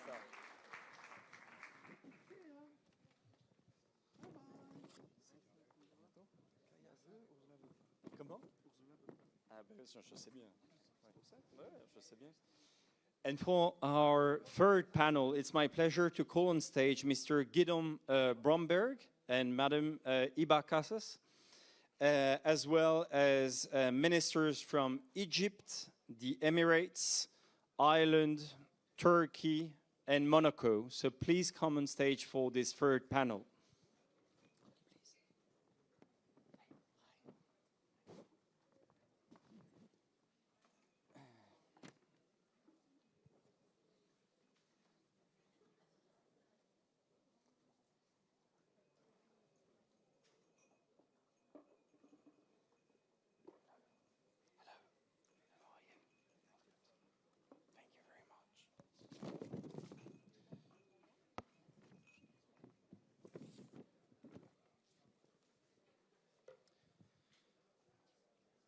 All right, so this is our third panel, which will focus on regional integration, which is a topic that was discussed at length this morning in the working groups, bringing together civil society activists, among which I'm very pleased to have on stage two members.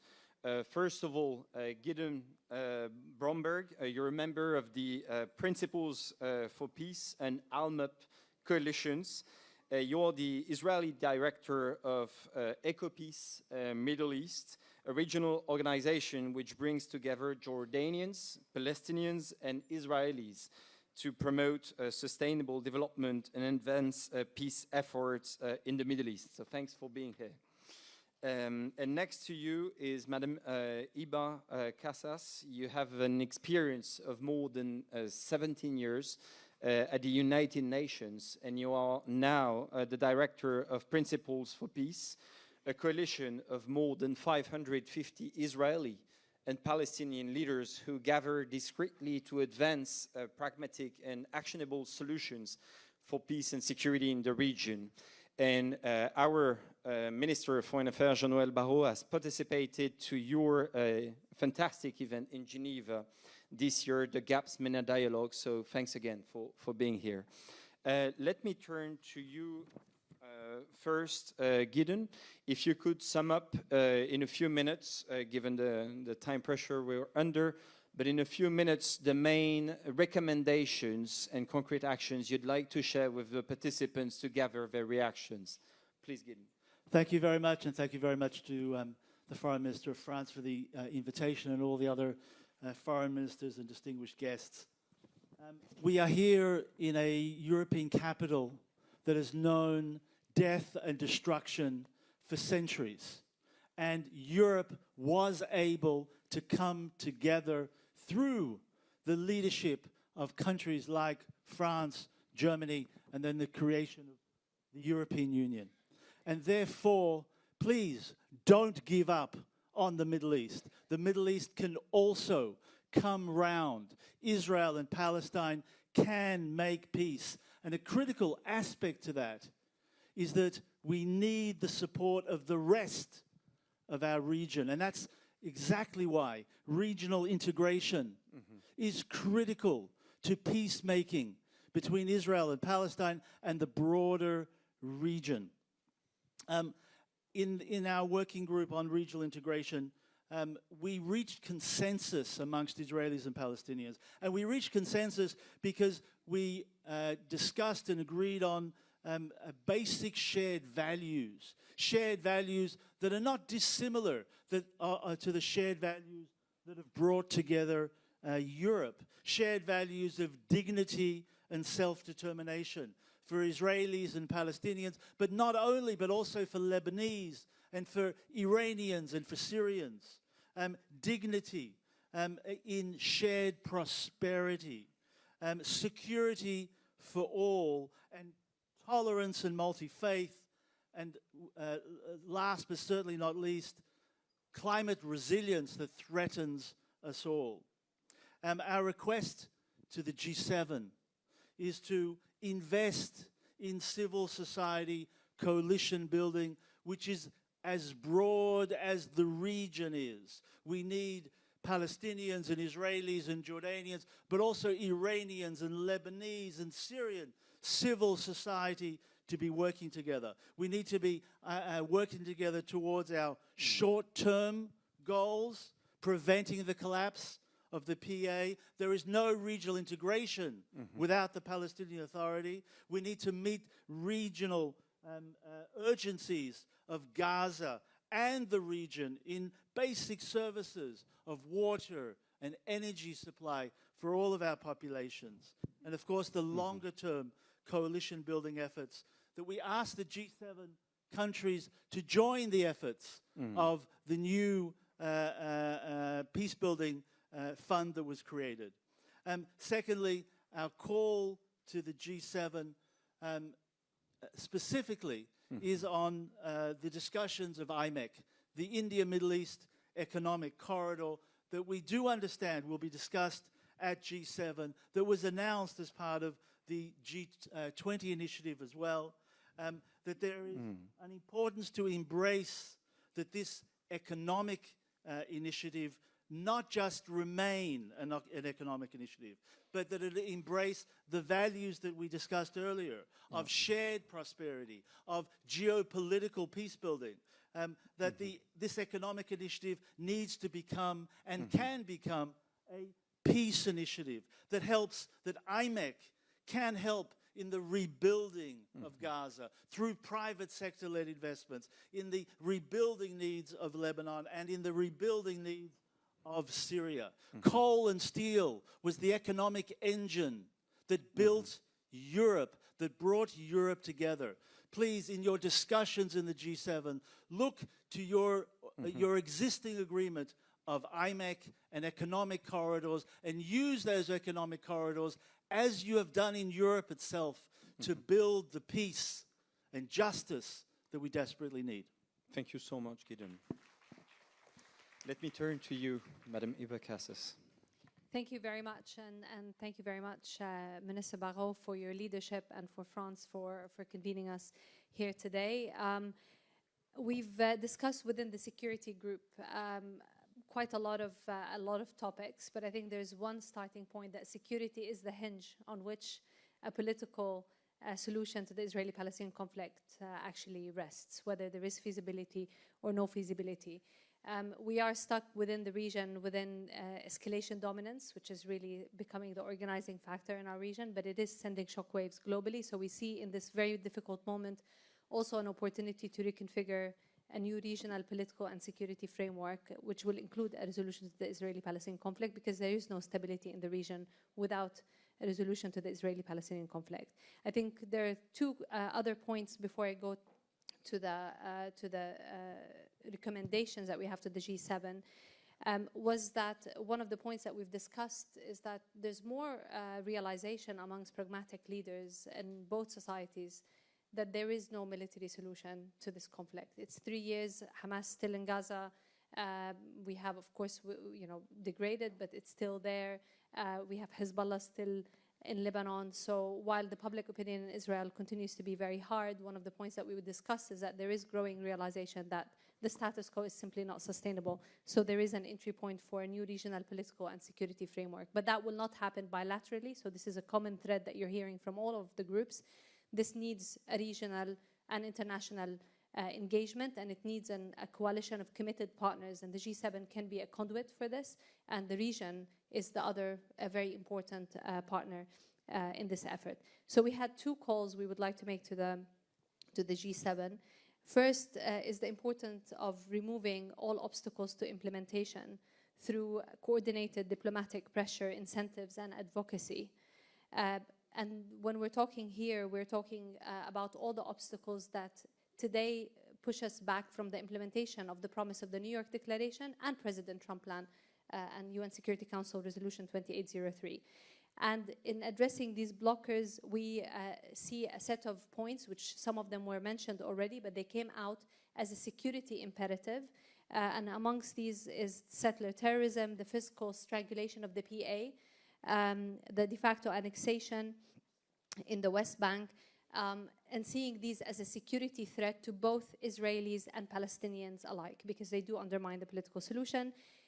We had also within the framework here, recognizing that this is a year of elections in Israel, the importance also for engagement, not only to think of sanctions and pressures, but also thinking of engagement with political leaders within Israel and future leaders. So, in a period of election, a new government in Israel starts on the right footing and breaks the cycle of perpetual war. Within the second recommendations we have is around advancing Hamas disarmament and ensure the concrete implementation of the security framework.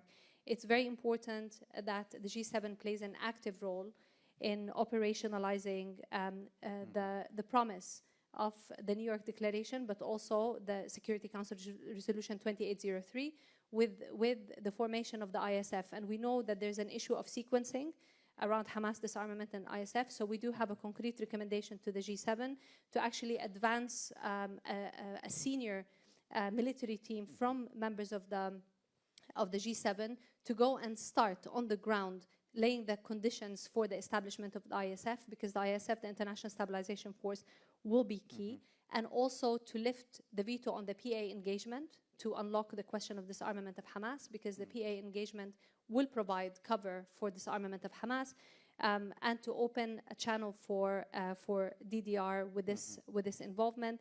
And finally, within this, to recognize that countries that have influence on both parties need to be engaged in this coalition of committed partners. The role of Qatar, Turkey, Egypt is key when it comes to question of Hamas disarmament. The role of the Kingdom of Saudi Arabia is key to advance the political horizon, and the role of the G7, both the European countries, Japan, and the US is indispensable for this. So we would like you to work together in one coordinated implementation framework. Civil society pledged to support and engage, and we call on your support to institute monitoring mechanisms. We believe it's very important that there's monitoring mechanisms on what is happening, especially with settler violence, and ensuring accountability, but also to civil society can support, and the many coalitions that we represent here can support building ground support and legitimacy, and opening the political imagination of what is possible to realize the security of both people and their right for self-determination through this regional framework. Thank you. Thank you so much. And as you were mentioning Egypt, I will turn to Minister Mohamed Abu Bakr Saleh, who's Vice Minister of Foreign Affairs of Egypt. Thank you very much. And really, the world is facing unprecedented crises, and the global attention is going to Iran. So it has somehow some impact on the Palestinian issue. So thank you, France and the civil society, for really elevating this fundamental issue, fundamental global issue to the top level again. And really, I will not dwell much on the position of Egypt is firm, but I will focus, since we do have, I do have to be brief, on the measures that Egypt is engaging in, because we are engaged in multi-layered engagement, including, of course, the negotiation going on in Egypt for the disarmament of the Hamas, and also we do support the President Trump, the plan, the 20 points, and the Security Council relevant resolution 2803, because why? This is the base of the ceasefire that we reach, although it's a fragile ceasefire, as well as it put the framework that can tackle the situation, the urgent situation and dire situation in Gaza. Of course, this is the area that we need all of us, governments as well as civil society, to focus, to implement, to really stop all these breaches of attacking and killing Palestinians until now in Gaza. Also, the issue of the containers. It was supposed to be 600 trucks per day. This is not applicable, as many previous speakers talked about that. So, and all these matters that we need not to jump, since we do have a plan blessed by the heads of state and government. We need to focus on it in order to move on for the two-state solution. Of course, as others talked about, the situation in the West Bank and the settler terrorism. And I'm happy that I hear today, for example, many speakers, including the Canadian, that taking action, whether in terms of the fund and the sanctions. This is the way out that we can really have some sort of progress in this regard. Thank you. Thank you so much, Minister. And let me now turn to Minister Khalifa Shaheen Al-Mahar, Secretary of State for Foreign Affairs of the United Arab Emirates. Please, Minister. Thank you. I will deliver my remarks in Arabic. في البداية أتقدم إلى معالي الوزير جانويل بارو بخالص الشكر والتقدير على تنظيم. If you can get the mic closer. So, here you go. في البداية أتقدم إلى معالي الوزير جان نويل بارو بخالص التقدير والشكر على تنظيم هذا الاجتماع. يأتي اجتماعنا اليوم في وقت يشهد فيه الشرق الأوسط والعالم توتر وتعقيدات غير مسبوقة نتيجة استمرار الأعمال الإيرانية العدوانية على دولنا العربية، وفي وقت ذاته تأخذ إيران فيه الاقتصاد العالمي رهينة وتبتز بإغلاق مضيق هرمز وتهديد الملاحة، وبالتالي قطع طريق إمداد العالم بالطاقة والأسمدة الحيوية للأمن الغذائي. وفي ذات الوقت يستمر التوتر ويتصاعد في الضفة الغربية والقدس وقطاع غزة، بما يشكل تهديداً بتقويض فرص السلام بين الفلسطينيين والإسرائيليين وتقويض حل الدولتين. وفي هذا الوقت العصيب علينا أن نضاعف الجهود من أجل السلام والأمن والاستقرار والازدهار في الشرق الأوسط. لذلك فإن مبادرة الوزير بارو عقد النسخة الثانية من نداء باريس من أجل حل الدولتين يستحق كل الإشادة والتقدير. شهد العام الماضي اعتماد إعلان نيويورك الذي قدم خارطة طريق واضحة لتحقيق حل الدولتين، والاعترافات المتوالية بالدولة الفلسطينية شكل زخما كبيرا للدفع. توج باعتماد الخطة الشاملة لإنهاء النزاع في غزة والقرار 28/3 الذي اعتمدها كإطار عمل يوفر مسارا واقعيا ومتكاملا للاستجابة الطارئة وإعادة الإعمار، ومسار لا رجعة فيه نحو تحقيق سلام عادل ودائم ومستدام بين الإسرائيليين والفلسطينيين قائم على أساس حل الدولتين. وفي هذا السياق رحبت دولة الإمارات بإطلاق مجلس السلام وإنشاء لجنة فلسطينية متكاملة من التكنوقراط بما يتيح إطلاق عملية فلسطينية بقيادة فلسطينية لإعادة الإعمار والتعافي والتجديد في قطاع غزة. كما انخرطت دولة الإمارات بشكل بناء في دعم هذه الجهود، مجددة التزامها بمواصلة التنفيذ الكامل لخطة السلام عبر عضويتها في كل من مجلس السلام والمجلس التنفيذي لغزة، والعمل مع الشركاء في تمكين اللجنة الوطنية لإدارة غزة ودعم مكتب الممثل السامي لمجلس السلام، والمضي قدما في تنفيذ مراحل الخطة بجميع عناصرها بما في ذلك نزع سلاح حماس وانسحاب القوات الإسرائيلية الكامل وفقا لما تنص عليه الخطة الشاملة وقرار مجلس الأمن، بما يمهد الطريق نحو تسلم السلطة الفلسطينية بعد إصلاحها كامل مسؤولياتها في قطاع غزة والضفة الغربية.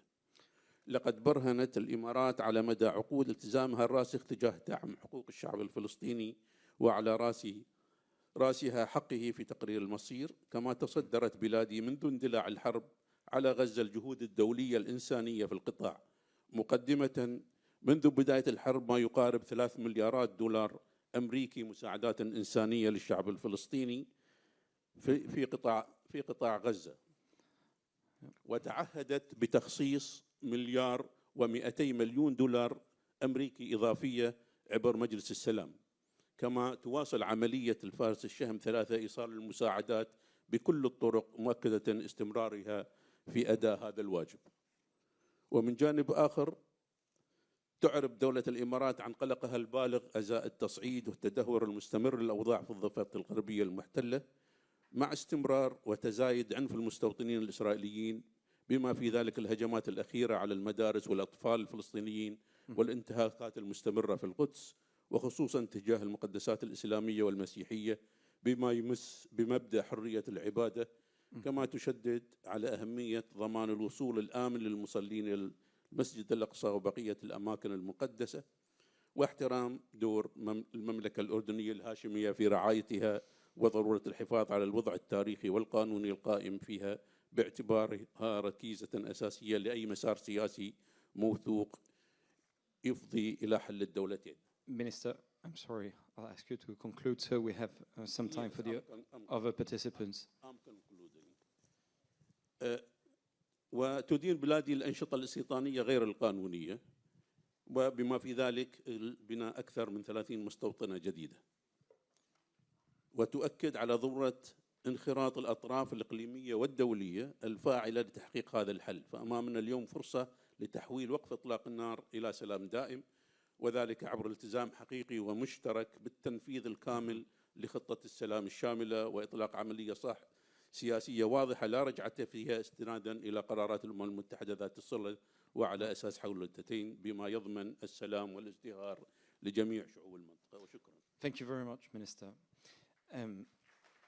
Let me now turn to Minister Thomas Byrne from Ireland, Minister of Foreign Affairs and Defence. And I have to say that we're slightly behind schedule, so I'll ask you to keep your remarks short and crisp. Minister. Merci, Ministre Jean-Noel Barrot, pour l'accueil et pour la coordination internationale aujourd'hui et for this campaign. I want to support what the French government and everybody that's been convened here together is doing today, and I can speak from 2 perspectives from an Irish point of view. One is civil society and the importance of civil society, that even when things seem most hopeless, that when you bring people together from 2 different sides, those seeds can produce big plants and big trees that eventually bear real fruit. So the importance of people talking is really important, and I say that as well in all our countries as well, in terms of, you know, it is so important that we do not lose sight of engagement either with Palestinians or with Israelis as well. And the example is shown here today of individual Palestinians, individual Israelis meeting today, being convened here today. That will bear fruit. The second point I'd make is disarmament.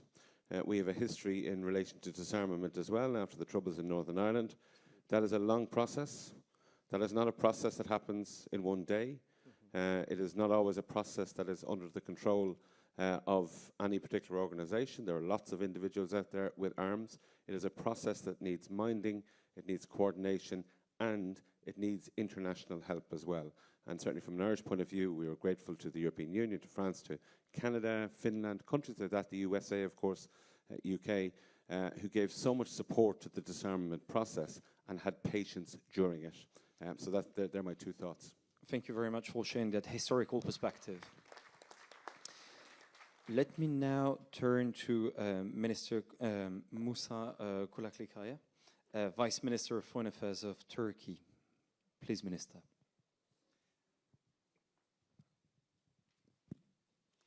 Thank you very much.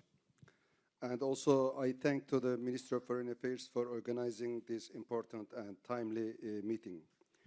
Recently, tensions have increased through the region. We are witnessing conflicts ongoing in many places, from Gaza to the West Bank, from Lebanon to Yemen, and the whole Gulf region.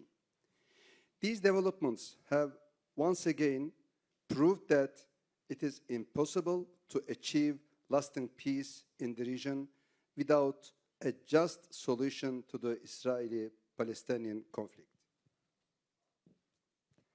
It's a fact that there is no viable alternative to the two-state solution.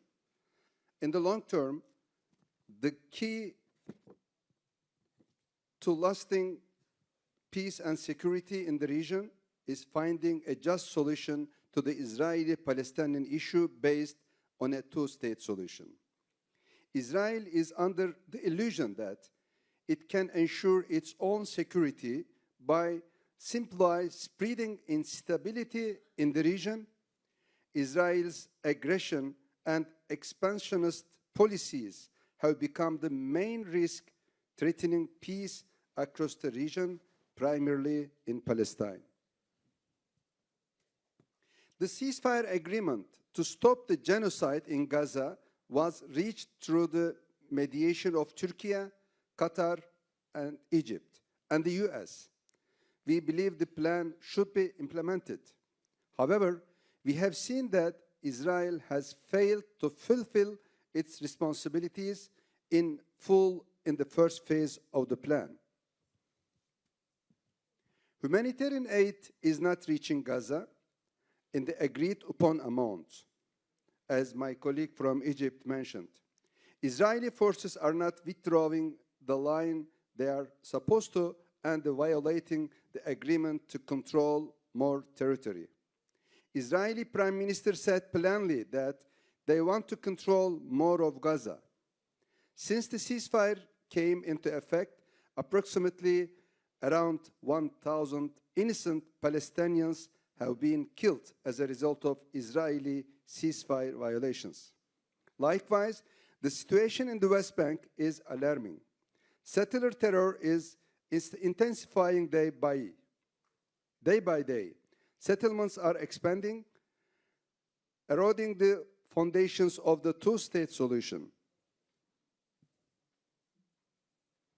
Provocation against Muslim and Christian holy places are increasing. We should join our efforts to prevent these kind of provocations. The goal is very clear: to take the two-state solution off the table and displace Palestinian people from their land.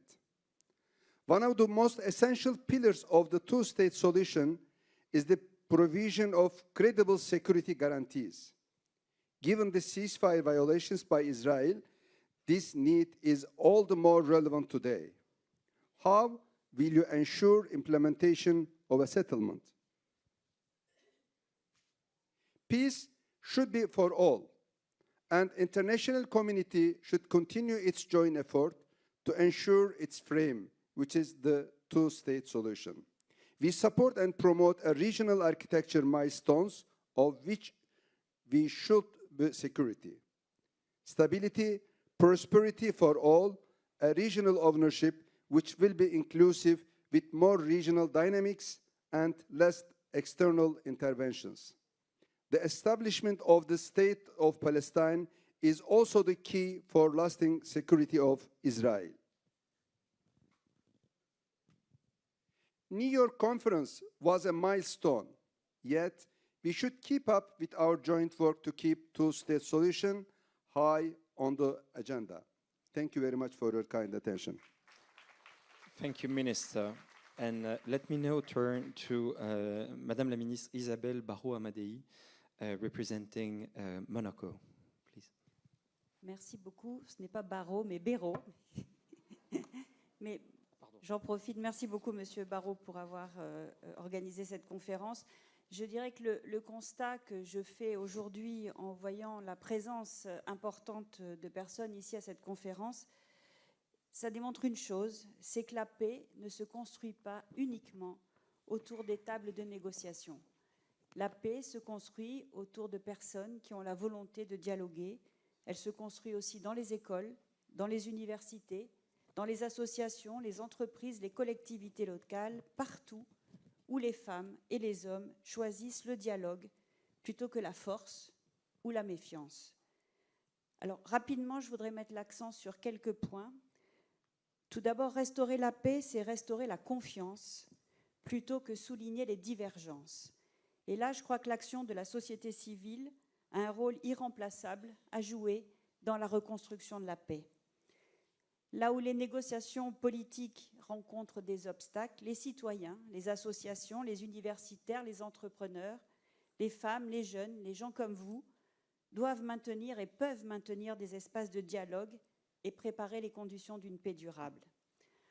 Ensuite, il faut valoriser les aspirations communes, puisqu'au-delà des différences et des souffrances, les populations israéliennes et les populations palestiniennes partagent finalement des aspirations communes et fondamentales. Vivre en sécurité, offrir un avenir meilleur à leurs enfants, bénéficier d'opportunités économiques et voir leurs droits et dignités respectés. Ensuite, je voudrais souligner le rôle essentiel de la jeunesse. Les jeunes Israéliens, les jeunes Palestiniens doivent être placés au cœur des efforts de rapprochement. Leur participation au débat public et à la vie démocratique sera déterminante pour bâtir une coexistence fondée sur le respect mutuel et la reconnaissance réciproque.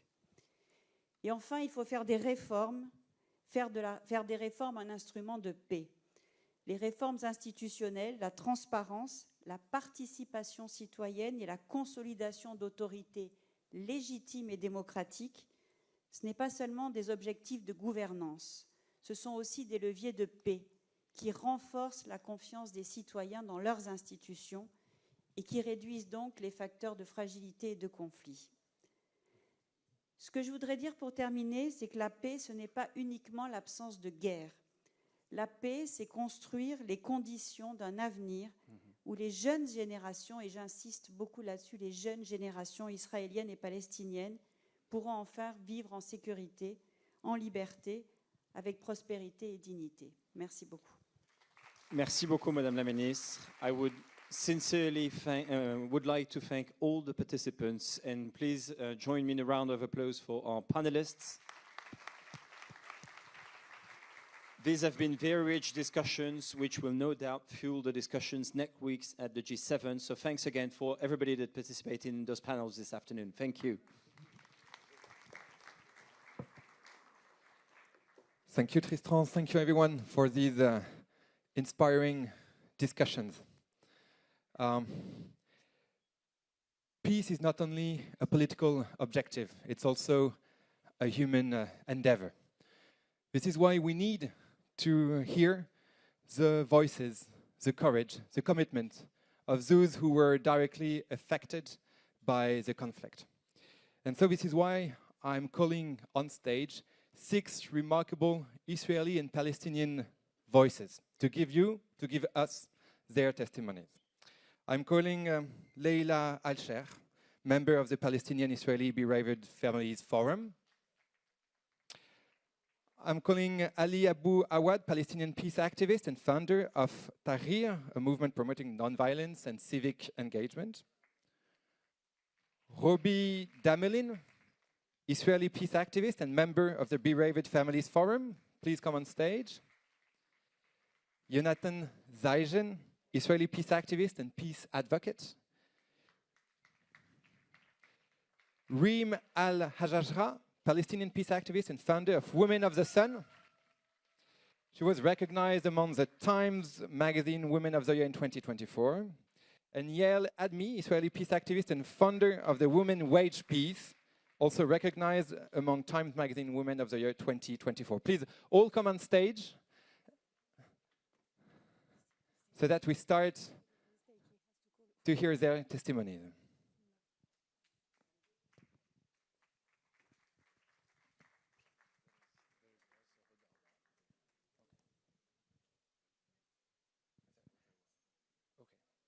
And also,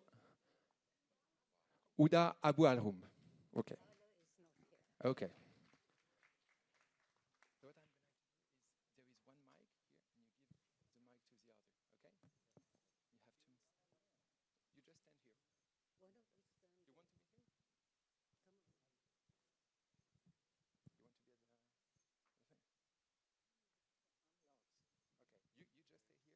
and you start. Headphones off, yeah. You want to start? No, I'm lost. You're lost? Lost.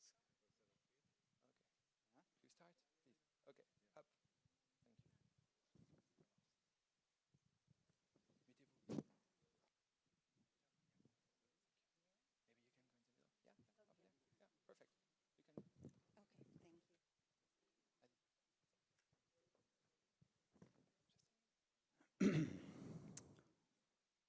Thank you for everybody that stayed in the room. Any individual, community, or nation has flaws. This is true for Palestinians and Israelis alike. Although Israelis have long been trying to use things like Palestinian violent resistance as a means to win debates, and although I personally suffered gravely from it when I had to listen on the phone as my mother was killed during the October 7th massacre, I made a conscious decision of refusal to utilize any Palestinian shortcomings as a rhetorical or moral shield.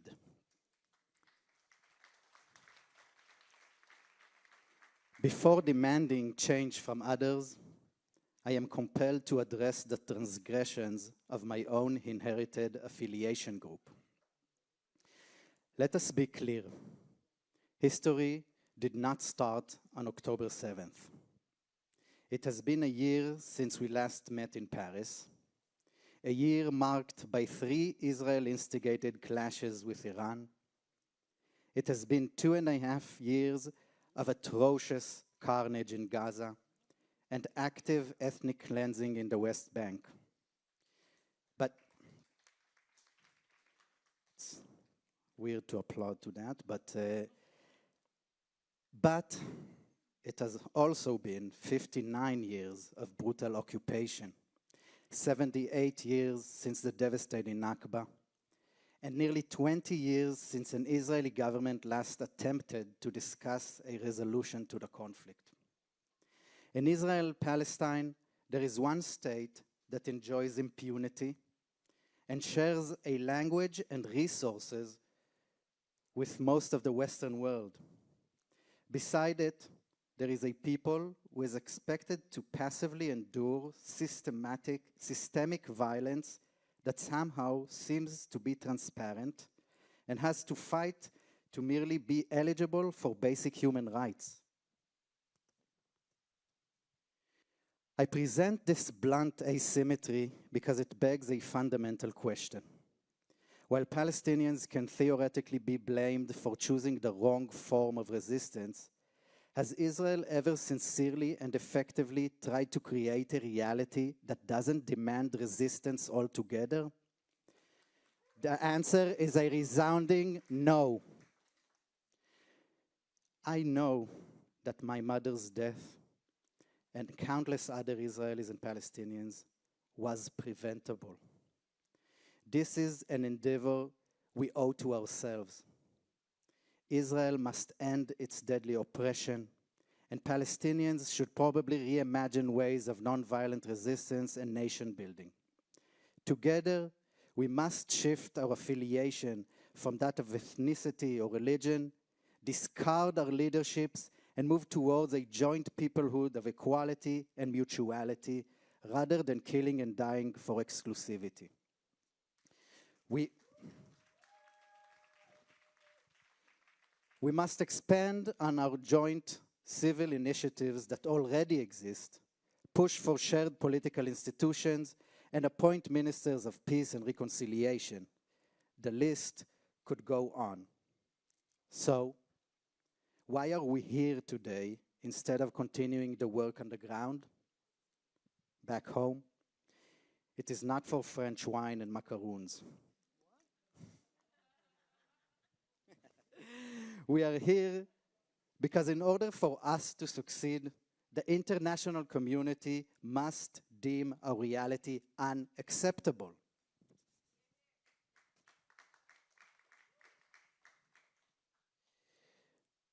This all may sound utopian, but I will keep repeating my mantra. In Israel, it is not that we don't want peace because it is too complicated. Peace is complicated because our leadership doesn't want it yet. And to the international community, I will use the cliche, stop talking the talk and start walking the walk. Hesitantly banning Smotrich from your fine cuisine is not enough. How much more bloodshed, global instability, and moral crumbling will it take before you form a new, holistic, and implementable pressure policy that includes state-level sanctions and broad divestment? How long before you all join the belated but sorely needed declaration of the UK, Australia, and Canada regarding an international fund that will flood us with resources and legitimacy for peace building and co-resistance? How can we be expected to create a new reality while you continue to sponsor the existing one? Nevertheless, we will continue through the pain, the shame, and the imagined impracticalities, in memory of those we lost and for the children who deserve better. We will continue to make the land between the Jordan River and the Mediterranean Sea a place for us all. Thank you.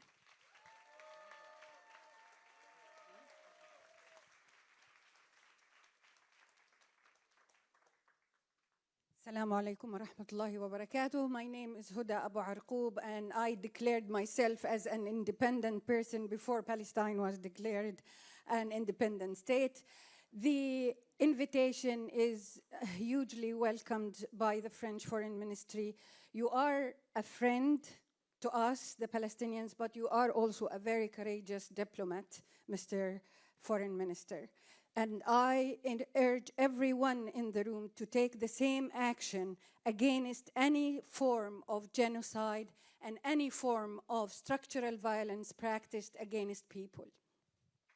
I am here tonight with you today to celebrate the unbroken determination of the Palestinian people to have their sovereign state, geographically connected state, economically independent state, because the Palestinian people have already paid a very high price for that right. So either we have a state or the whole world will not be able to have peace. And I encourage you to use the public pressure that is in your streets in order to take courageous commitment towards a two-state solution that is still approved by the Palestinian people, and the Palestinian youth still want it and dream of it. So don't give up on them. Give them the the possibility to continue to live and thrive in their homeland. I also want you to know that it's not easy to be a peace builder. We lived in closed rooms for a long time. We did dialogue, we transformed our stories, but we didn't talk to our own. That's why we ended up with no peace, more violence, and the youth among us are more radicalized than before. So it's time for that peace talk that happens in a small room somewhere in Beit Jala that we also cannot access now. The peace space is shrinking. It's time for us to start talking to our own. Isn't dialogue important internally as much as it's important cross borders? It's easy to talk to Jonathan. His mom was my friend. I lost his mom and I lost my family members in Gaza. That didn't stop us from talking to each other about each other's humanity. So support that. Support the people who want to fight the fight, to continue to live as human beings with full potential. Support the real peace that speaks to people who are now paying the price of their lives for that peace. We, the Palestinian people, are determined to survive, to live on our land, to continue to thrive on it, and we will not surrender to despair. Thank you.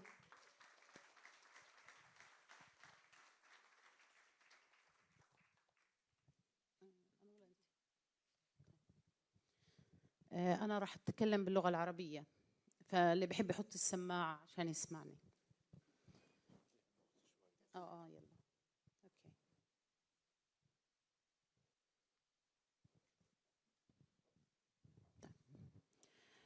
أنا ريم حجاجرة، مؤسسة نساء الشمس، ابنة مخيم دهيشة للاجئين الفلسطينيين. أنا حفيدة النكبة، أنا اللي درست في مدارس الأونروا، أنا اللي أخذت الرعاية الصحية والتطعيمات أنا وأولادي والأجيال اللي بعدهم. لا يمكن إلغاء وجودنا كفلسطينيين، لكن حاجتنا لأمن أولادنا هو ما دفعنا للبحث عن السلام بين الأزقة. عندما كنت أرى الأمهات يبكين على أولادهن الثكلى والجرحى والأسرى، كنت أتألم دائما وأرى نفسي يوما ما موجودة بين تلك النساء، لكني رفضت أن أكون ضحية، وأزرت على نفسي أن أكون أم مضحية بس بطريقة أخرى، طريقة تقول أنني سأدافع عن أولادي بكل قوتي وأن أجعل السلام دربا لهم وللأجيال القادمة. لذلك اخترت أن أكون أول امرأة تحاور امرأة في الشارع الإسرائيلي، وقبلت على نفسي ذلك من أجل أن يعلو صوتي كأم مقابل أم تريد لابني أن يعيش بأمن وسلام. هي قبلت أن تتحدث عن رسالتي وعن ألمي في الشارع الإسرائيلي. لذلك كونا صوت الأمهات الذي يطالب بسلام عادل يحمي أولادنا من القتل، وأن يكون الأمن والمساواة والعدل هو أساس السلام المستدام للدولتين. لا يهمنا شكل الدولة الحل، إما حل الدولة الواحدة أو حل الدولتين، لكن يهمنا جدا البدء بالمفاوضات من أجل حل سياسي يأمن للشعب الفلسطيني حريته ويأمن للشعب الفلسطيني أن يحصل على الأمن المستدام. نحن في صوت الأمهات نطالب في تطبيق قرار 1325 للأمم المتحدة الذي ينص على أهمية وجود النساء في الساحة السياسية، وأن نكون جزءاً من طاولة مفاوضات، وأن نكون جزءاً من الحلول، وأن لا يستثنى الدبلوماسية الشعبية والشعوب من تلك المفاوضات. راح أترك كلمتي تكملها يعيل أدمي اللي هي شريكتي في صوت الأمهات. طبعاً أنا بمثلش نفسي فقط، لكن بمثل كثير من النساء اللي بتآمن في هذا الصوت. كمان يعيل أدمي بتمثل كثير من النساء الموجودات في الشارع الإسرائيلي. Thank you so much. I'm going to do a very brave step. I prepared a very nice speech. I don't need it. Because I see you, I listen to you, I didn't understand every word, but I know what you are saying. And I want to tell you a personal story. On the 4th of October, 3 days before the 7th of October, we organized a huge event. 1,500 Israeli and Palestinian women in Jerusalem and in the Dead Sea. And we shouted, "Listen to our mother's call." With Jonathan's mother, with many other friends of us from the Gaza border and from women of the Sun in Gaza that were listening to us. And we said, we are sitting on a ticking bomb. It will blow on our faces. Nobody listened. And then, on the 7th of October, in the morning, Rim texted me and said, "Do you know something? What's happening with Vivian? Do you have any information? Is there anything in the world that I can help you?" And we cried together because we didn't know what's happened with our beloved Vivian. And then she added, "What's happening now means that we have to work with more courage, with more energy to resonate our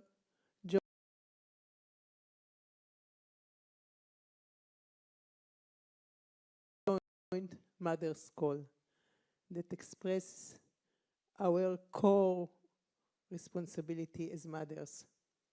And that's exactly what we are doing in the last 3 years.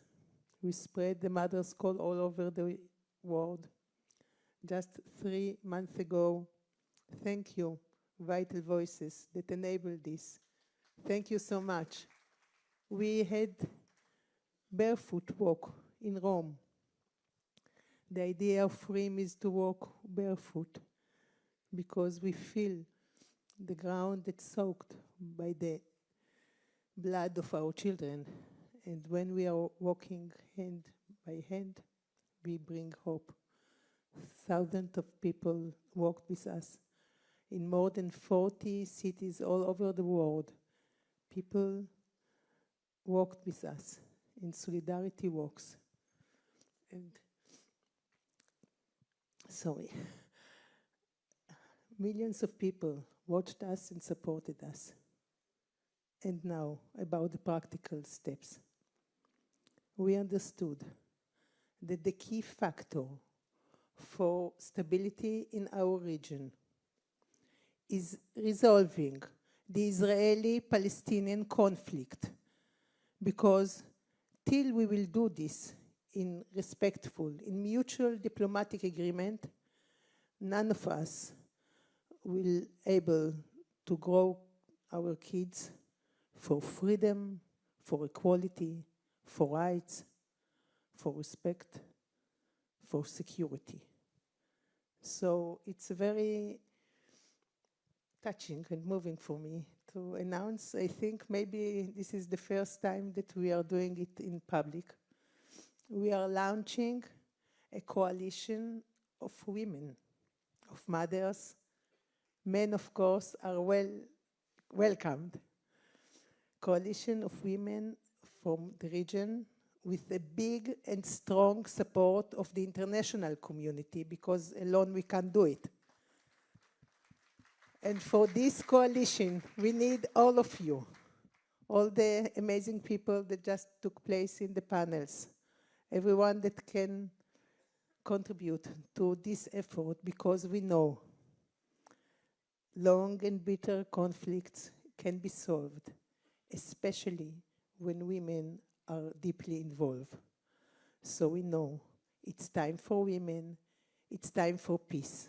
Help us to bring this dream to reality.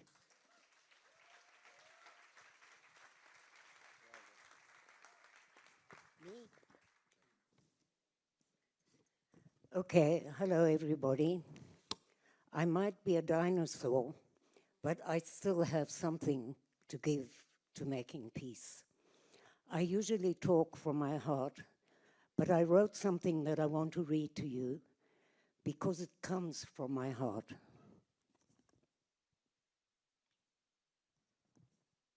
How I wish I could view life through certain eyes of black and white, and this grey picture, which insists on coming up, would stop telling me that I have the monopoly on truth. How I wish I could manage my life without questioning. The only thing I'm certain of is that when the media goes away, all those who have lost loved ones will experience a pain so great in the heart they feel it would surely burst. The pain has no color. It is not predominantly green or blue or white.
Robbie is also one of my teachers in this process of nonviolence, because I also lost my brother, and we used to be to speak in behalf of the Parent Circle Families Forum, and it is so hard to take that side, the side of no side.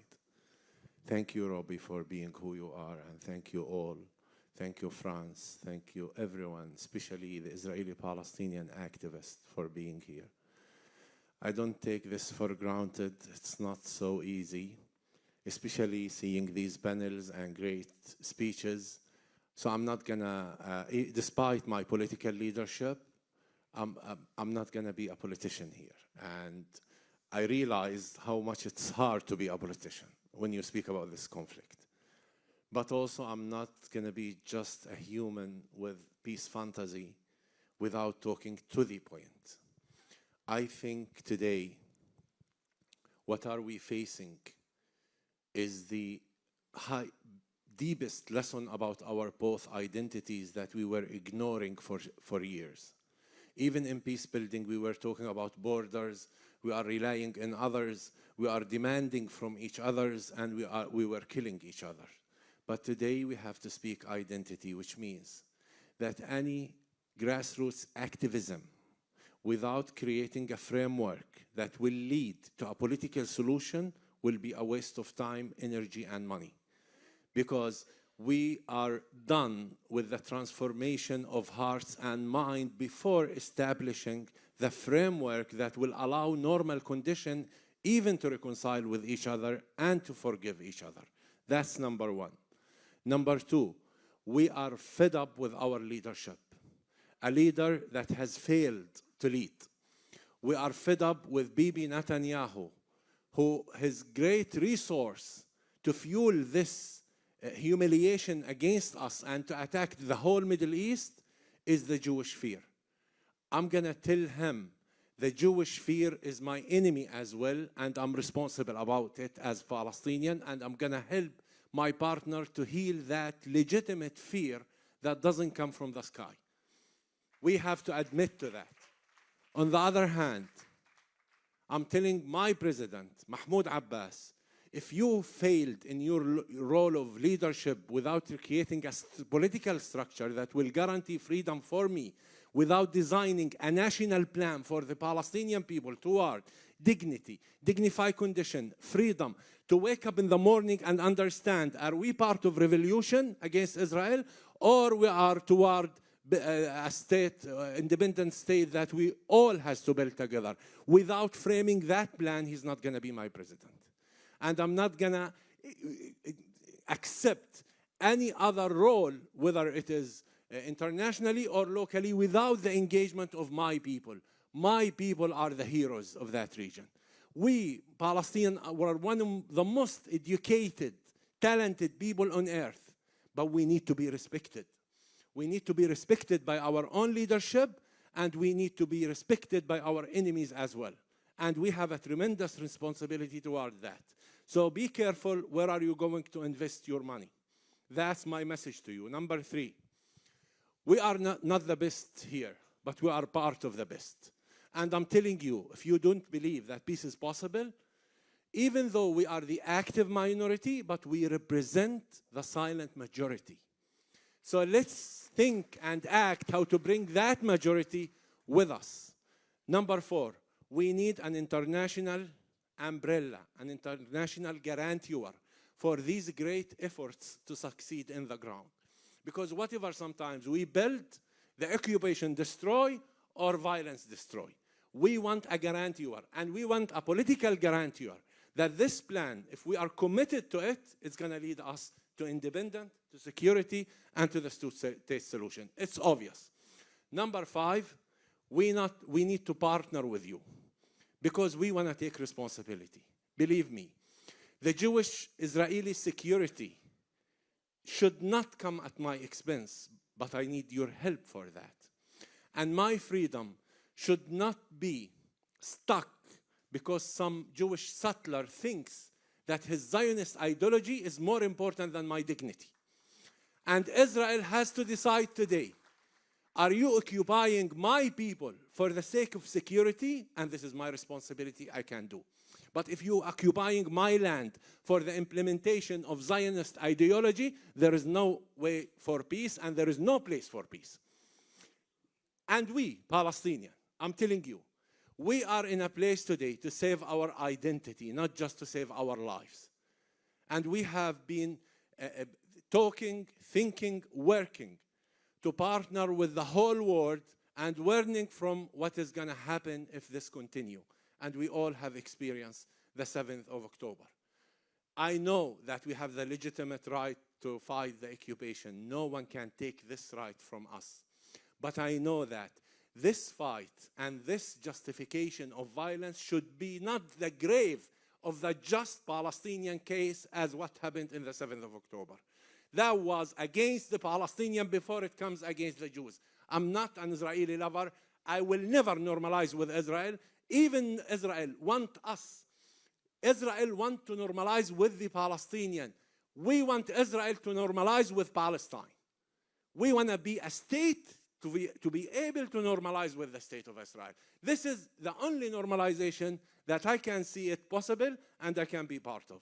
Thank you. Thank you. Thank you. Thank you very much for these powerful testimonies. Behind every statistic, behind the headlines that we see in the press, there are lives, stories that, like yours. To continue on a note of shared humanity, I would like to welcome two extraordinary artists, Noah and Mira Awad. You all know their song, There Must Be Another Way, that was performed at the Eurovision Song Contest in 2009. And we look forward to hearing your voice again in a few minutes after the seconds. But here is this now the stage to you. Thank you.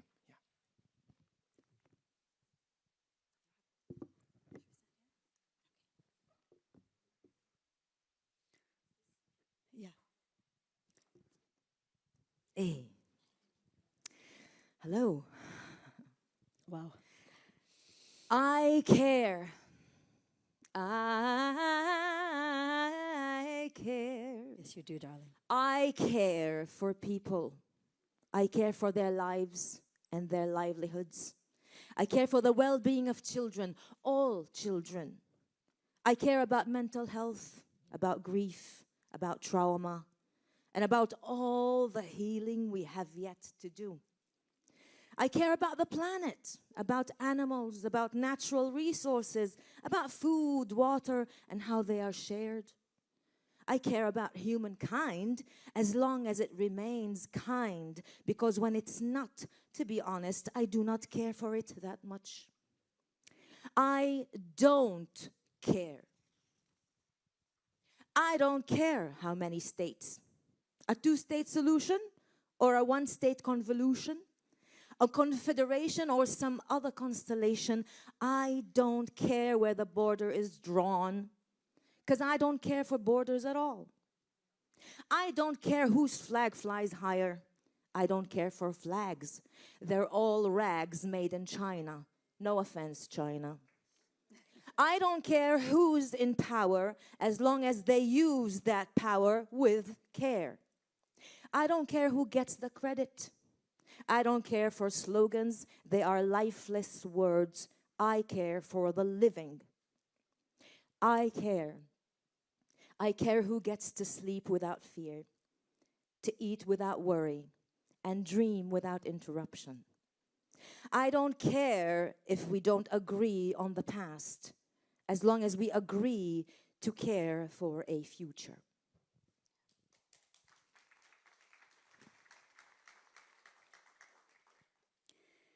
Listening to my sister's beautiful words, I wish to raise my voice and fuse it with hers. I wish to say in this musical way how broken-hearted I am as I view our world today. Hey, sister, brother, hey, father, mother, how have we forgotten we depend on each other? We are one living spirit, one family, one light. And we have the power to transform the darkest night. Hear this, O family, trees and whales and humans too. We are all connected deeply. This my soul knows to be true. When I cry for all of us. And I know we shall laugh at our folly someday. For our hearts know the truth. There must be another way.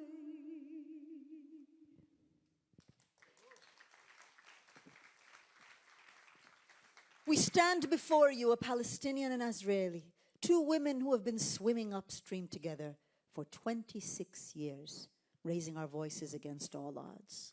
Through the pain and loss, through endless moments of frustration and doubt, we stand together. United by our friendship and a common goal, rehumanization through music and word. Rejecting the battlefield, we choose to be the bridge, fully knowing bridges are always the most vulnerable to attacks. Yet without them, we will remain forever isolated from each other, blind to each other's pain and dreams. We do not attempt to reflect reality. The full magnitude of its horror is well known to us. Rather, we seek to point the way to an alternative, using our imagination to envision the world we seek to live in, and then working to create that world step by step. In this spirit, we have initiated Reimagine Peace that will be launched in Florence, Italy, July 10th to 12th, 2026. Yay! For 3 days, Israeli and Palestinian musicians, activists, filmmakers, and chefs, joined by friends from around the world, will gather in the great city of the Renaissance to have an honest and courageous conversation about who we are and celebrate the possibilities of who we can become. We will plant trees, watch films, make music, have conversations, cook, march, inspire, and be inspired. And this is only the first step of what we envision as a global movement. All events are open to the public and free of charge. Join us. We need you. We welcome you. Join us too on the bridge here very soon, where we will think of others, imagine, and say, there must be another way. Woohoo!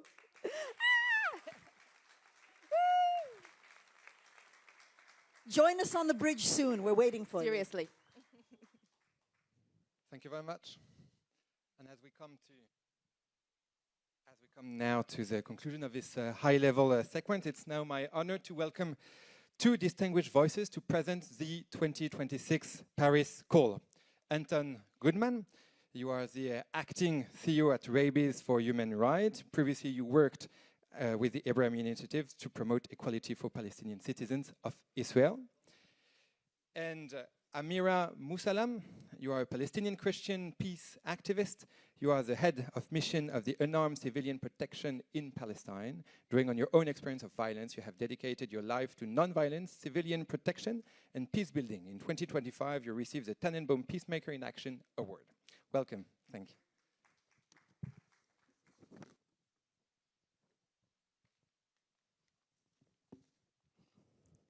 To His Excellency, Mr. John Noel Barrot, Minister for Europe and Foreign Affairs of France, to the heads of state and government of the G7 and the global leaders convening in Evian.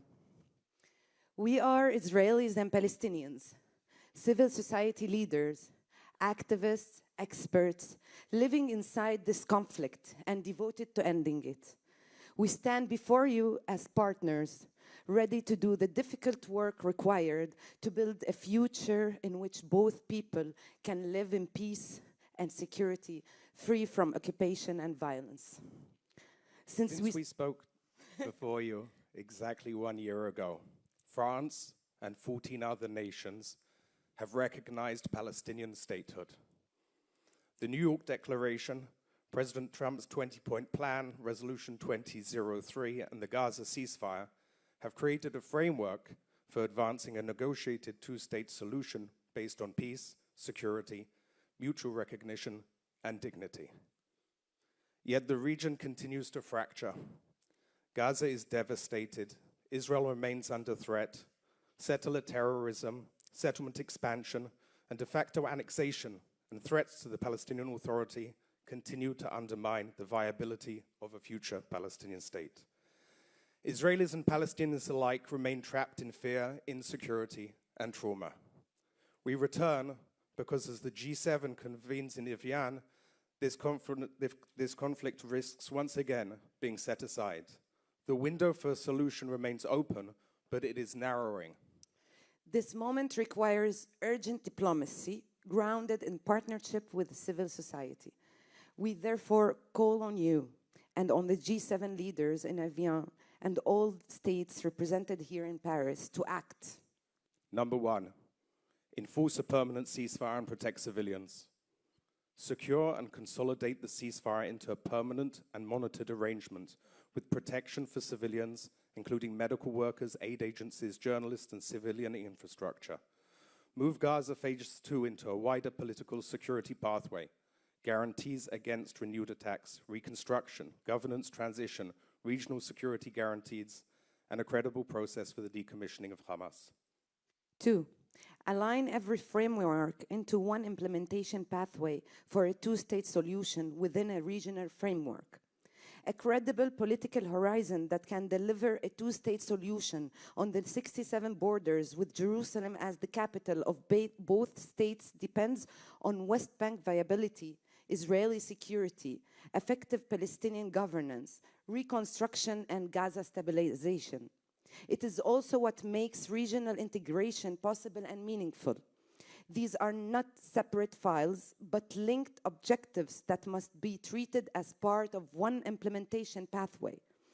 Align the New York Declaration, UNSCR 2803, President Trump's 20 points plan, the Global Alliance, and the Board of Peace into one coordinated implementation mechanism, backed by investment, including in the vital work of civil society, to realize both the ceasefire and the political horizon.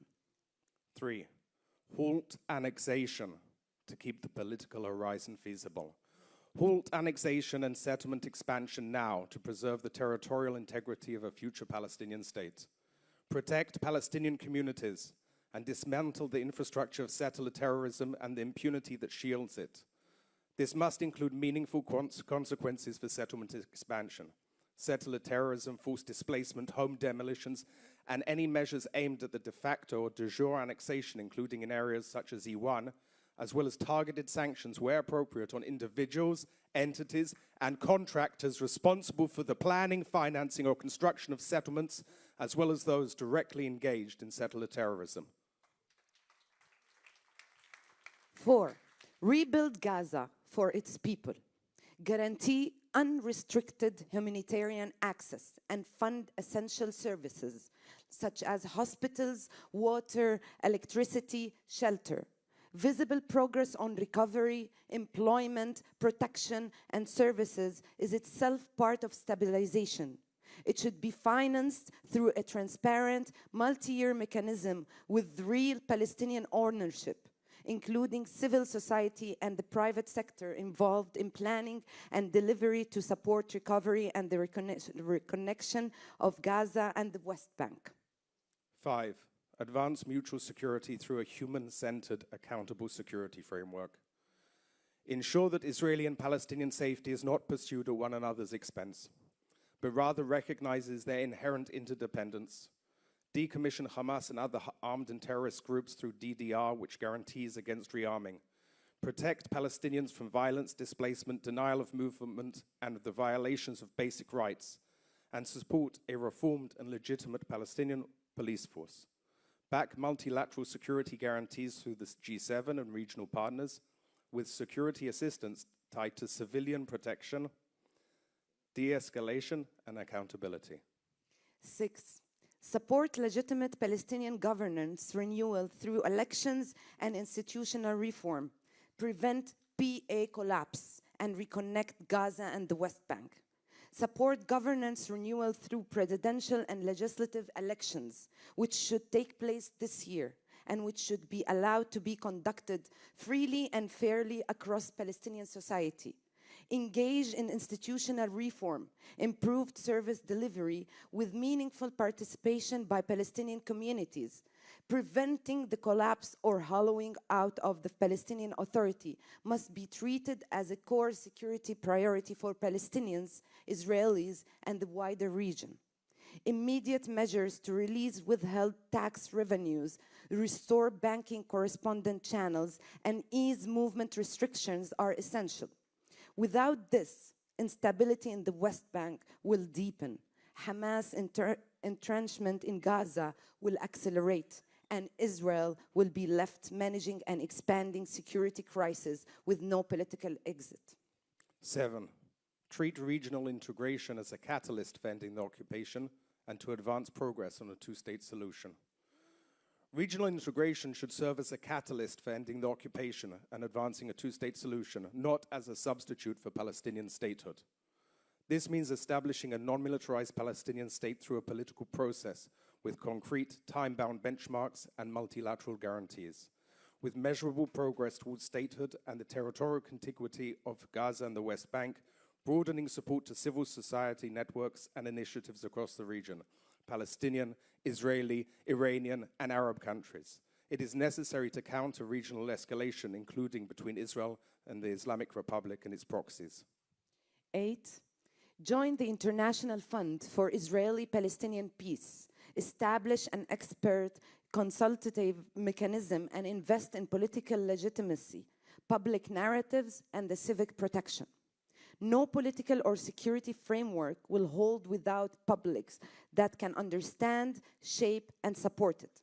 International and regional actors should establish a structured consultative mechanism bringing together Israeli and Palestinian experts, civil society, private sector actors, women leaders, and youth representatives. This must be matched by sustained investment in Israeli, Palestinian, and regional constituencies to lay the groundwork for diplomacy. Join the International Fund for Israeli-Palestinian Peace, which was launched this week by the UK, Canada, and Australia, and ensure it is resourced to provide scaled support directly to peace builders, fulfilling the G7's commitment to institutionalizing civil society's role. None of this rests on you alone. We are already working extensively across our networks, from local to institutional arenas. We need you to join us by deploying all available diplomatic, economic, and political tools to help break this cycle now. Invest in civil society as allies and partners, and we stand ready to work with you in this essential mission to shape a better future for all of us. Thank you. Thank you. Thank you. I invite now Minister Barrot to come on stage and deliver a speech.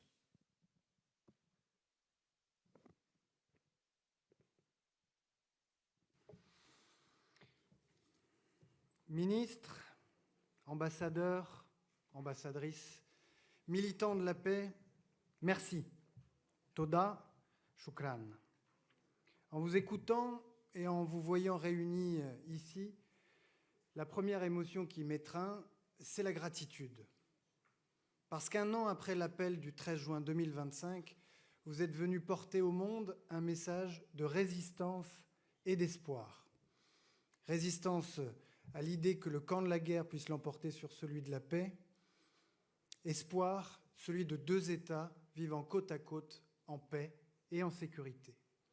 Et votre présence nombreuse aujourd'hui est la démonstration éclatante que la paix et la réconciliation restent possibles malgré toutes les souffrances, malgré les blessures profondes du terrorisme et de la guerre, et qu'elle passe par la reconnaissance mutuelle, la résistance au discours de haine, le refus de la résignation.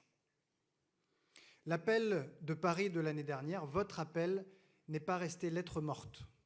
Souvenez-vous, la déclaration de New York a été endossée par la majorité des nations du monde, appelant dans un même souffle la condamnation définitive des attaques terroristes du 7 octobre, l'exclusion du Hamas de la gouvernance palestinienne, la reconnaissance de la Palestine et l'intégration régionale.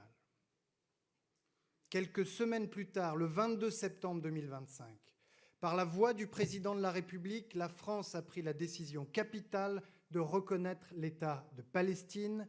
Elle l'a fait avec 10 pays, dont la plupart sont représentés aujourd'hui, et je les en remercie. Quelques semaines plus tard, un plan de paix a été adopté, ouvrant enfin la possibilité que les armes se taisent. Et de fait, il y a désormais un cessez-le-feu à Gaza, certes imparfait, certes violé constamment, mais qui existe. Tous les otages vivants sont sortis de Gaza. Après avoir vécu l'enfer, ils ont pu retrouver leurs proches. Et toutes les dépouilles ont été restituées pour permettre enfin aux familles d'entamer leur deuil. Mais malgré cela, la situation est tragique. C'est la catastrophe humanitaire insoutenable dans laquelle Gaza demeure plongée. C'est la blessure intime du 7 octobre que chaque famille israélienne porte encore dans sa chair et les missiles iraniens qui continuent de cibler Israël. C'est la situation insupportable en Cisjordanie et à Jérusalem-Est, où la violence des colons radicaux, les appels à l'annexion, les déplacements forcés, les atteintes au statu quo des lieux saints réduisent chaque jour la perspective de la paix. Et comme si cela ne suffisait pas, la guerre a de nouveau embrasé la région, ajoutant les peuples libanais et iraniens aux victimes de la tragédie du Levant. Je le dis avec vous, à nos frères et nos sœurs au Liban et en Iran, pris entre deux feux, dans des guerres qu'ils n'ont pas choisies, nous ne les oublions pas, nous ne vous oublions pas. Nous pourrions, dans ces conditions, trouver toutes les raisons du monde pour baisser les bras. Mais vous êtes là, et vos témoignages constituent à eux seuls des motifs d'espoir et des motifs d'action. Tout au long de cette journée, vous avez montré qu'il n'existe aucun obstacle d'ordre pratique à la mise en œuvre de la solution à deux États. Désarmement du Hamas, reconstruction de Gaza, délimitation des frontières, lutte contre les discours de haine, intégration régionale, vos propositions ouvrent la voie. Or, cette année peut être décisive, parce que vos deux peuples seront amenés à voter dans les prochains mois.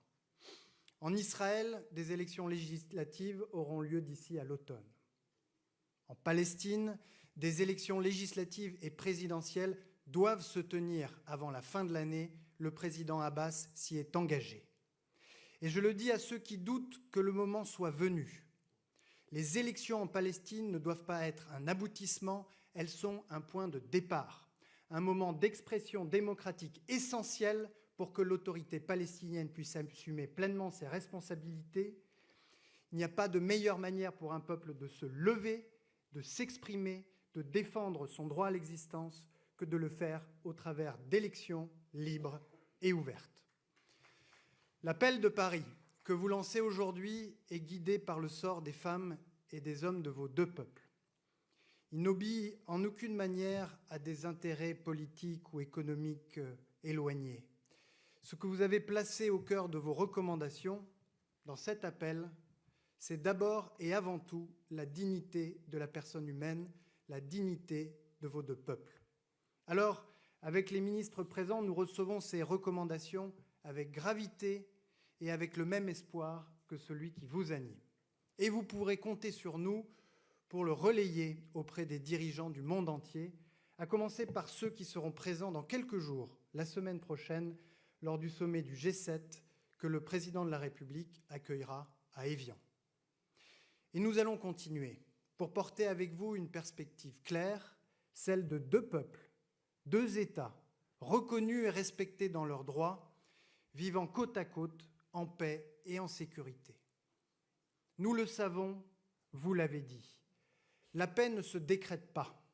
Elle ne naît pas seulement de la volonté des responsables politiques ou de la décision des gouvernements. Elle doit s'enraciner dans les esprits et les cœurs vaillants des femmes et des hommes qui militent pour la paix. C'est pourquoi votre rôle est essentiel, car vous êtes les bâtisseurs de la paix. Sans votre courage, sans votre droiture, sans ce sillon d'espérance que vous creusez patiemment sur le terrain tous les jours pour y semer les graines de la réconciliation, rien ne sera possible. Chacun porte en lui une part de responsabilité, quels que soient les mots choisis ou la langue employée. Du tikkun olam en hébreu ou musalaha arabe, nous sommes appelés à réparer le monde, à réconcilier les femmes et les hommes, à réparer un univers imparfait dans lequel nous vivons et à y apporter un peu de concorde. Cela demande des esprits audacieux et préparés. Et c'est le ministre des Affaires étrangères d'un vieux pays dont l'histoire est entachée du sang de guerre fratricide, d'un vieux pays qui a reconnu l'État d'Israël et l'État de Palestine, d'un vieux pays qui a su faire la paix et la réconciliation avec son ennemi juré. La paix ne naîtra ni de l'humiliation, ni de la négation du droit de l'autre à l'existence ou à la sécurité, mais d'un chemin exigeant, fait de compromis courageux et d'une intransigeance absolue quant à la dignité humaine. C'est cette voie étroite qui seule peut conduire à la paix. À Jérusalem, à Tel Aviv ou à Ramallah, d'où vous venez, il est devenu terriblement difficile pour Israéliens et Palestiniens de se rencontrer librement. C'est pourquoi nous nous sommes tous retrouvés à Paris pour recevoir votre appel. Sachez-le, tant qu'il y aura des femmes et des hommes décidés à faire vivre l'idée de la paix au Proche-Orient, ils trouveront toujours ici une place pour dialoguer, débattre, construire l'avenir, construire des ponts, construire la paix. Et c'est ainsi que nous avons conçu cette journée, dont je remercie les organisateurs et organisatrices. Non seulement comme un pont entre société civile et gouvernement du monde, mais aussi comme un pont entre deux peuples appelés à la réconciliation et à la paix. Alors, pour marquer symboliquement la volonté qui est la nôtre, la volonté de la France, la volonté des organisations aujourd'hui représentées, je vous invite à vous rassembler dans quelques instants sur le pont de la Tournelle, à 2 pas d'ici, pour que nous puissions emporter ensemble, dans un même souffle et d'une seule voix, un seul message: 2 peuples, 2 États, un futur. 2 people, 2 states, 1 future.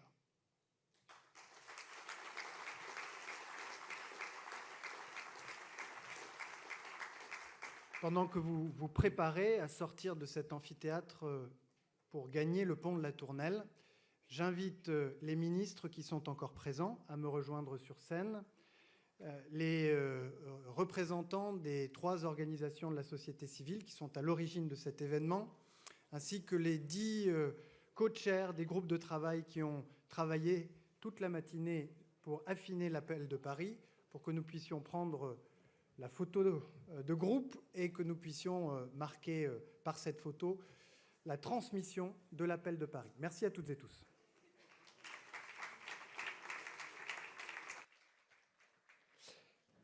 Please, all the panelists of this afternoon come on stage for the group photo of the transmission of the Paris call to the minister.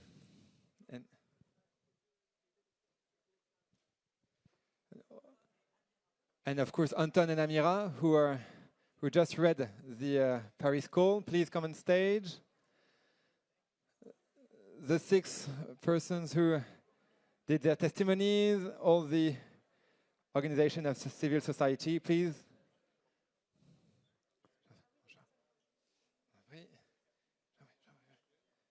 Anne-Claire, tu as le droit de... Hop, please, hop. Rapprochez-vous peut-être un peu. Please move a bit more in the center. Judith, c'est bon? Judith, c'est bon? Please, wait a bit closer. Yeah, squeeze, yeah. Yeah.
Attendez, attends, j'arrive, attends. Attendez les garçons, attendez.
Super, on commence par le fond, tu les fais traverser d'abord, voilà, et après on terminera par là, parce qu'ils arrivent tous du même côté, ok?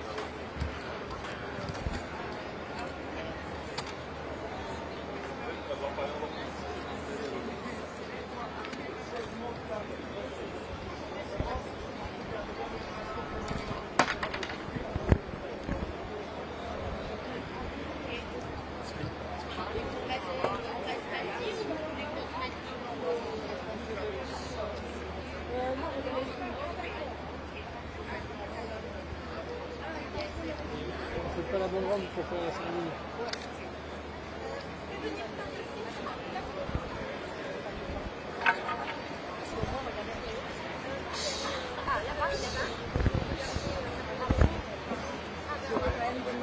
C'est les 400 qui viennent là. En gros, là, vous aurez le truc, enfin, vous aurez plus proche les 400 participants, mais le gros visuel, c'est vrai qu'il est. Après, on peut aller vers les images. Non, mais bon, on va faire un chez nous, là.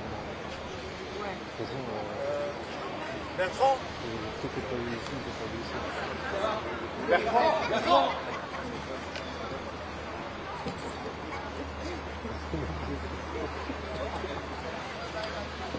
comprends. Moi, si je pouvais me définir mon travail, je le ferais. Là, mais vous avez pas vous êtes où, il n'y a pas de... Bonjour à tous. Bonjour à tous et bienvenue. Donc il va y avoir deux séquences.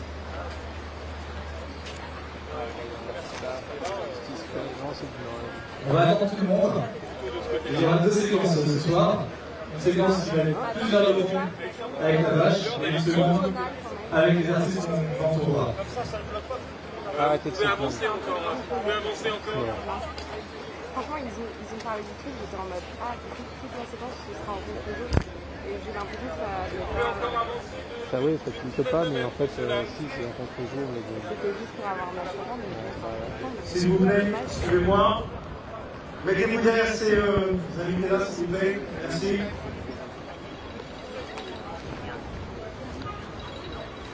Je vous laisse aller derrière, s'il vous plaît, merci. Faites un arc de cercle tout du long. Après la ligne rouge. Après la ligne rouge, s'il vous plaît. Personne qui parle.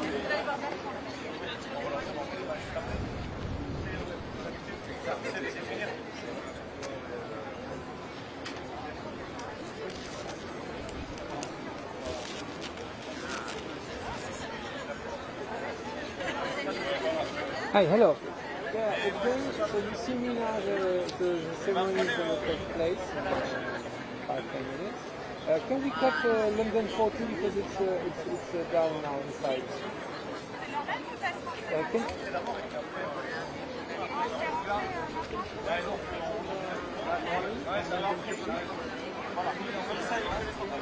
Okay. Okay, so I'm picking. Yeah, please stop it now and switch on me. Because, like Messieurs, dames, je vous invite à épouser l'arrondi tout du long. Merci. you very much. Bye. Bye.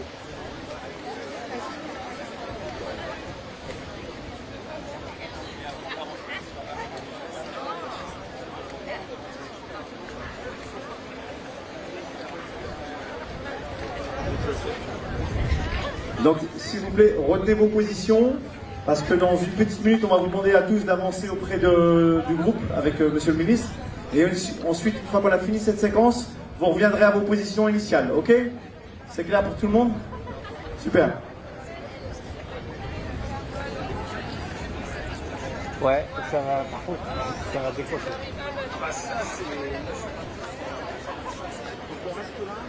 Ah non, mais vous débloquez, nous on est parti ici. Enfin, je pense que ça peut faire des prix, alors. Et n'oubliez pas, quand on vous demandera d'avancer vers Monsieur le ministre, de hisser bien haut toutes les pancartes que vous avez en main, ok? Super.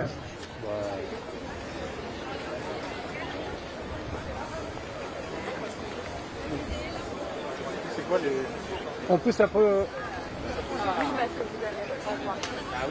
Retenez bien vos positions actuelles, parce que vous prendrez les mêmes places tout à l'heure. Merci.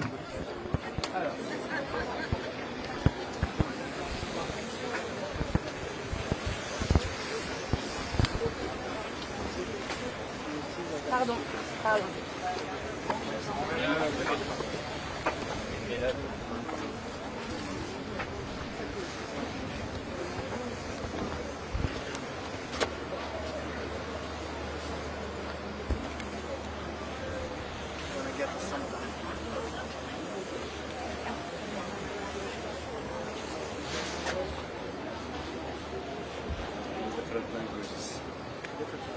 Arab, English, French, Hébreu.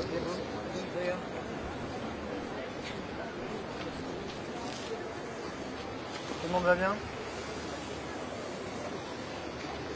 Tout le monde est intimidé et impressionné, j'ai l'impression.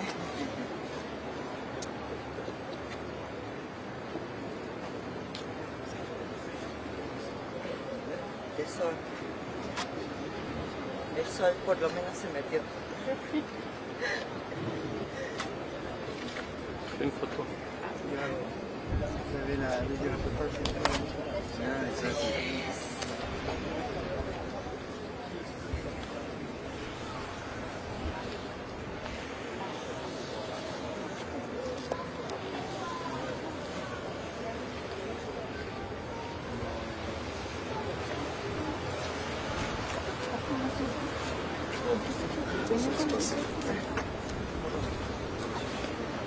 C'est bien passé.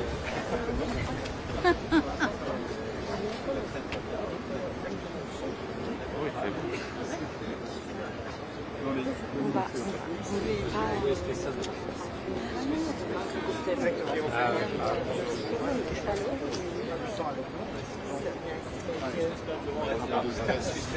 Donc en fait, le principe, c'est... Je sais. Donc on attend un peu que les gens... L'auteur de ça. Ah, mais on attend un peu que les gens... Dès que vous êtes prêts, on fait avancer du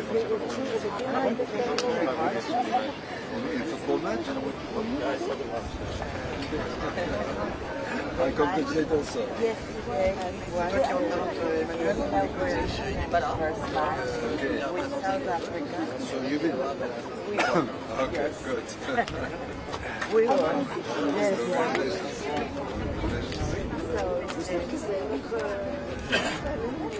Ahmed?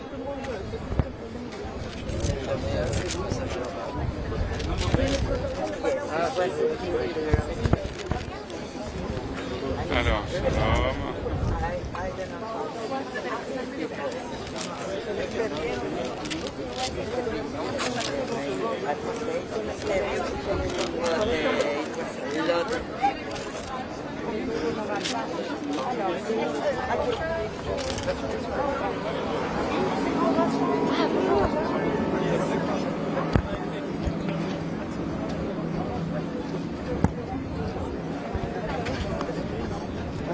Qu'est-ce qu'on peut...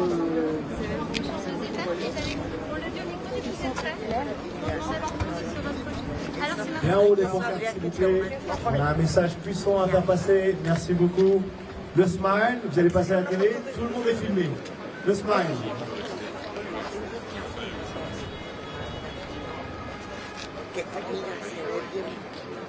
Dans la vie, c'est bon.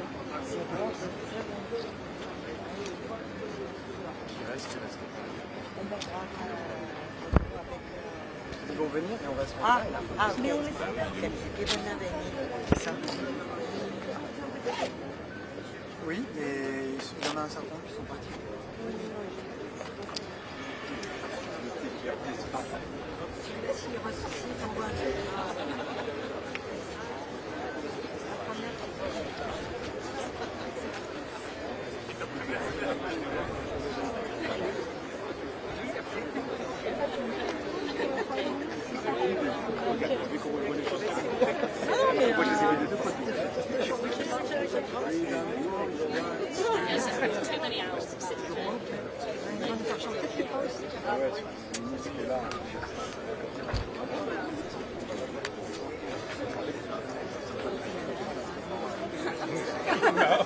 Qu'est-ce qu'il y a écrit? C'est quoi? C'est quoi? Ah, mais sécurité. Ça, c'est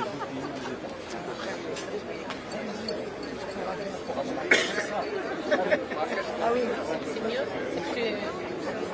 Excusez-moi, vous pouvez pas les lever un peu plus haut? Allez-y avec toute votre force, voilà. Il faut que ça vive. Allez-y. Non, excuse-moi. Sabrina.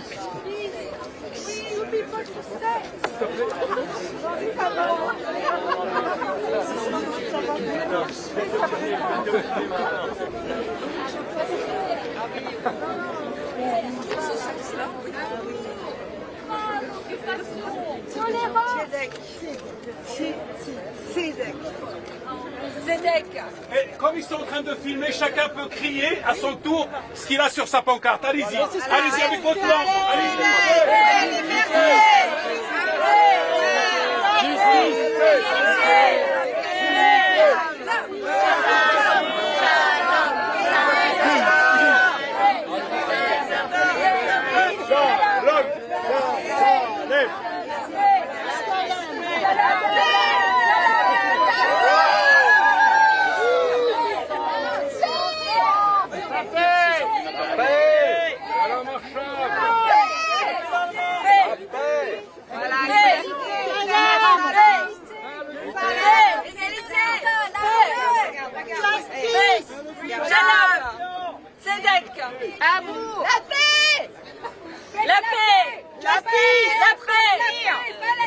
La paix. Regardez.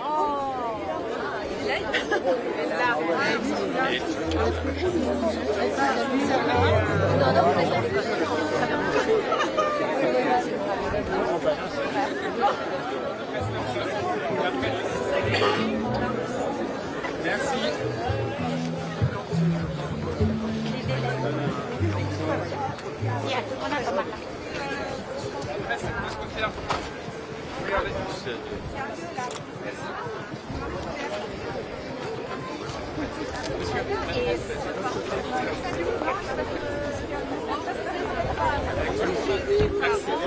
Comme ça.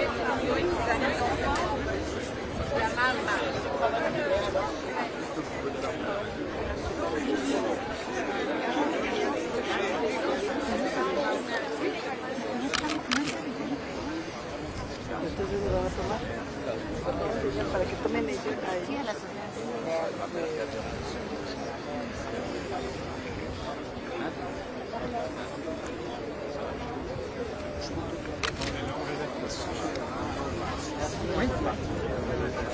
Oui.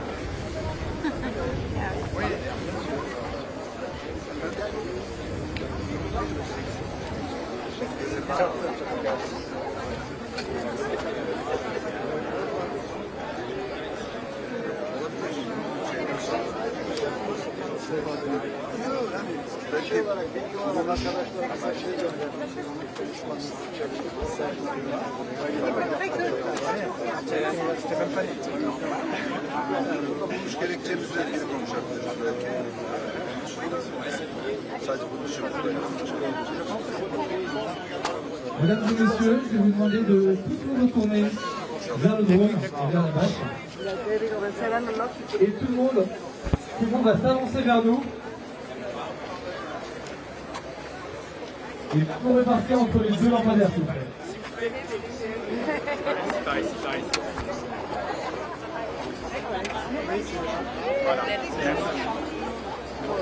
C'est bon, c'est bon. Ouais, c'est bon. Allez, on va voir tout le monde, s'il vous plaît.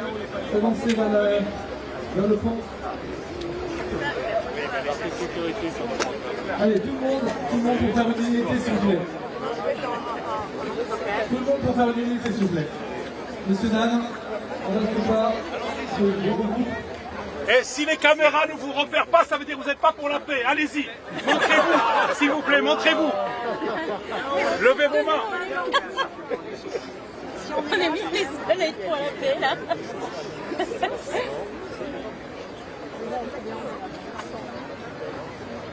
Merci Dominique Secours pour tout ce que vous faites. Merci. Merci beaucoup. Je vous ai vu.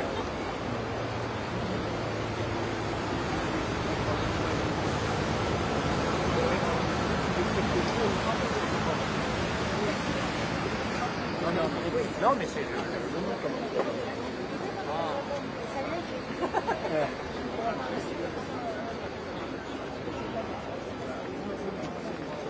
Il y a des drones partout maintenant. Hein. Dominique. Oui.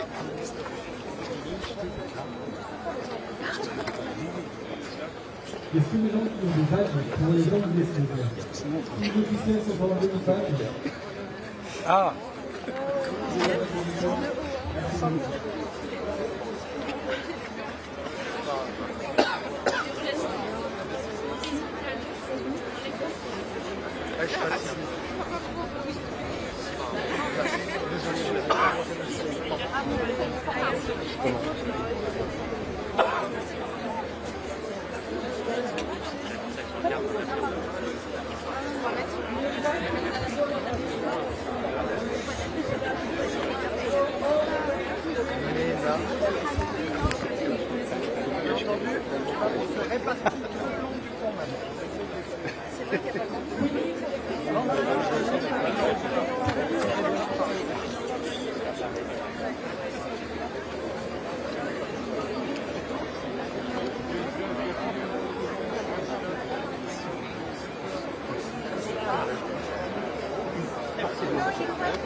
Non, non, pardon. Sorry.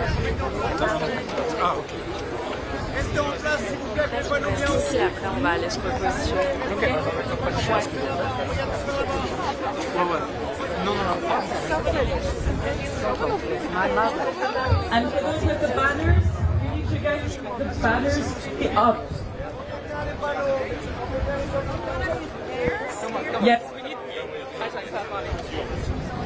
And your banner. people back.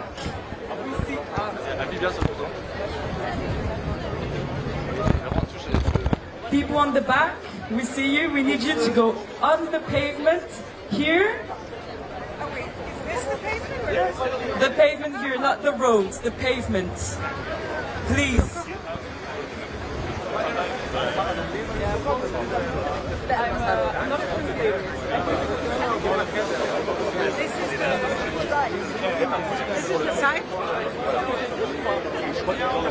S'il vous plaît. Est-ce qu'on peut prendre plus de place sur les extrémités du pont? Comment?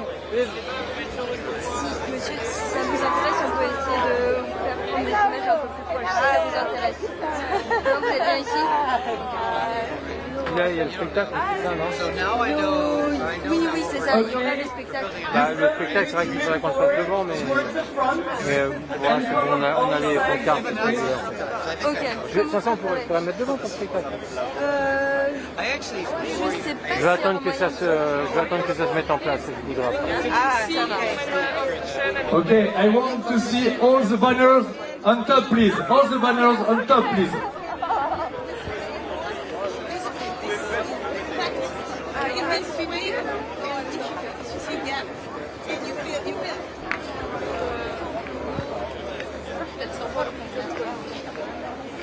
N'hésitez pas à monter sur le trottoir si vous voulez.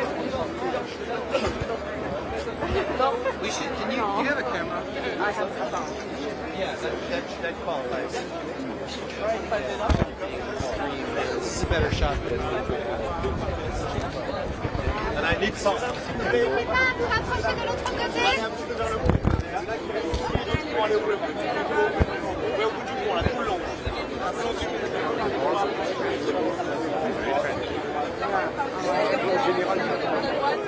J'ai du monde.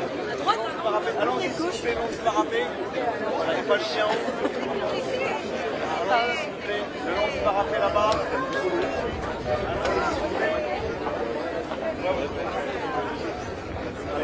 Là-bas au bout, s'il vous plaît. Merci.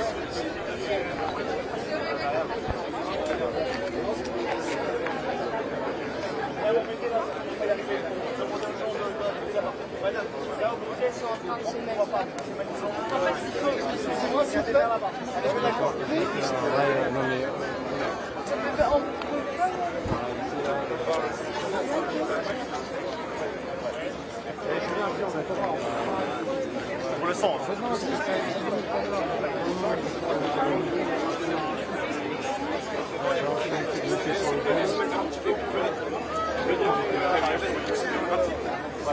Allons-y s'il vous plaît, venez avec moi, on va aller au bout là-bas, dans le fond là-bas.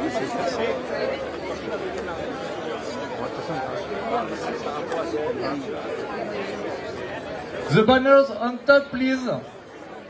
We finish the last photo, but we wait for the best one. So we need you. Let the banners on top and see the drone just in front of you. And smile.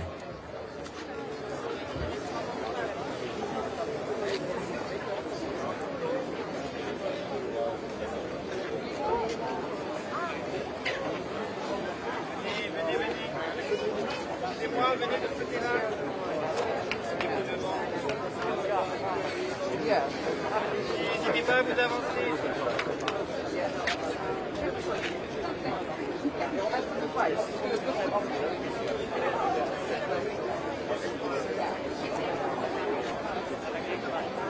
Vidal.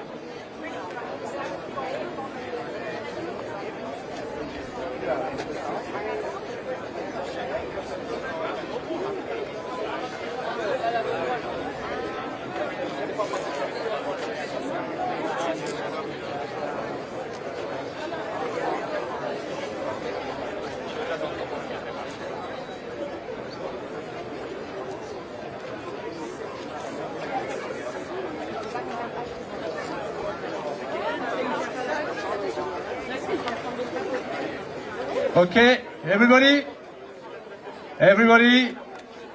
we take the second position for the music concert, please.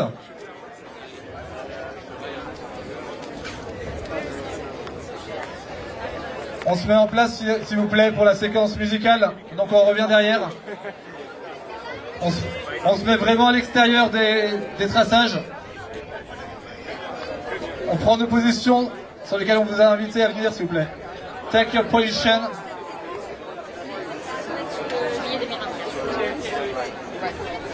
Ah bah non, bah moi c'était 2020. Tu vas bien?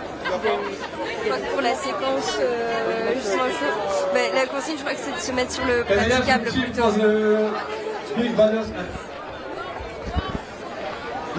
Vous faut aller sur le praticable pour le concert.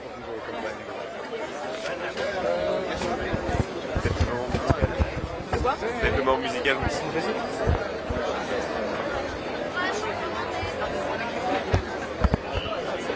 We need people for the banner, please.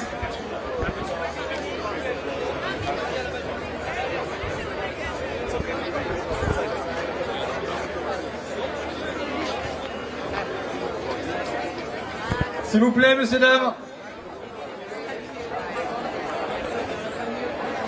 Please go behind the banners. Behind the banner.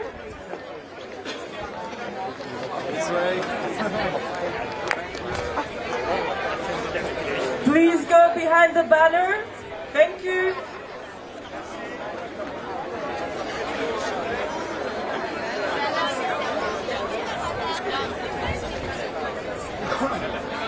Messieurs, dames, s'il vous plaît. Messieurs, dames, s'il vous plaît, un petit peu là. Messieurs, dames, s'il vous plaît, venez là, venez.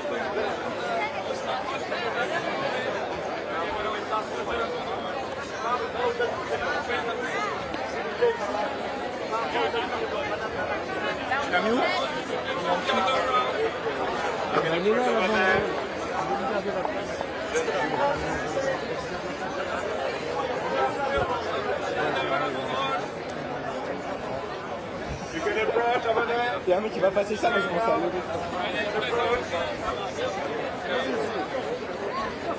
Please, everybody. Après le très blanc, merci. Non, il y a de la réal, il y a de la réal, c'est comme ça. Allez, c'est praticable. Non, il y a de la naturelle. D'accord. Votre podium, il est censé être là-bas. Le podium, il est censé être là-bas. Excuse-moi, juste le podium pour les journalistes, c'est là-bas. Ouais, voilà. S'il vous plaît.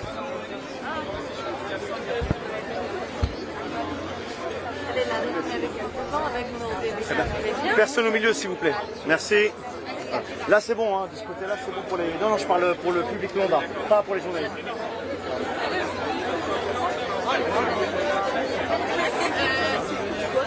Perso, je suis avec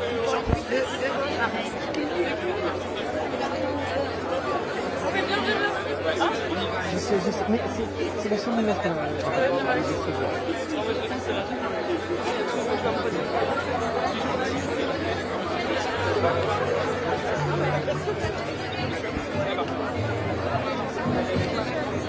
Alice.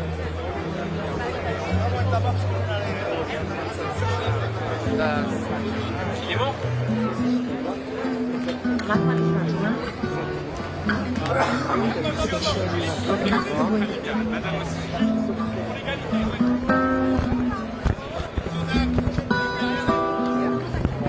S'il vous plaît, on reste derrière les traits rouges. Les photographes, s'il vous plaît, est-ce que vous pouvez reculer, s'il vous plaît? Derrière les traits rouges, merci beaucoup.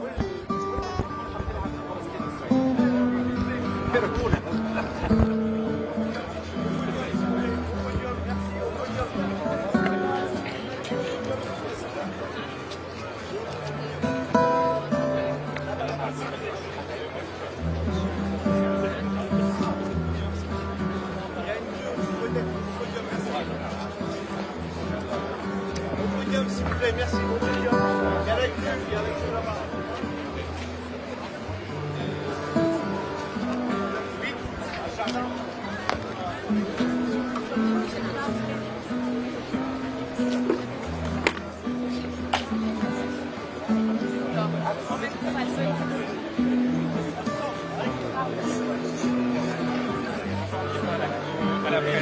S'il vous plaît, merci.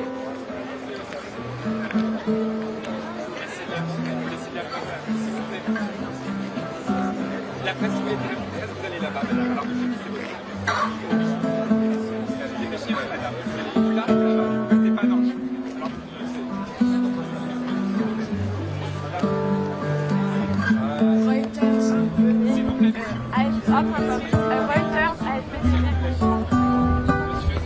Canadien, someone here, please. Tout all. Allez, venez, vous en rêvez. We need someone. We need someone.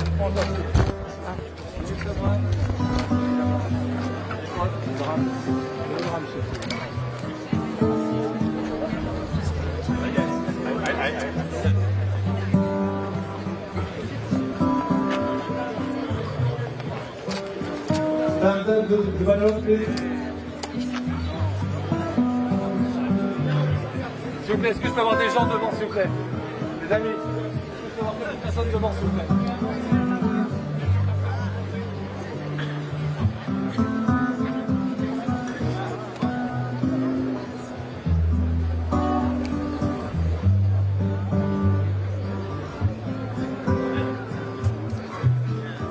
Vous me dites un truc. On va lancer.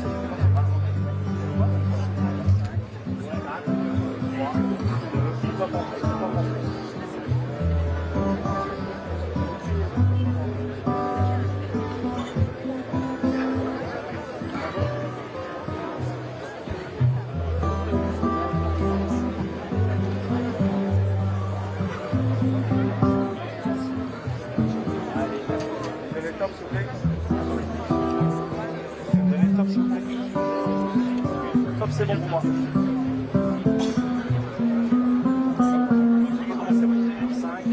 4, 3, 2, 1. C'est parti.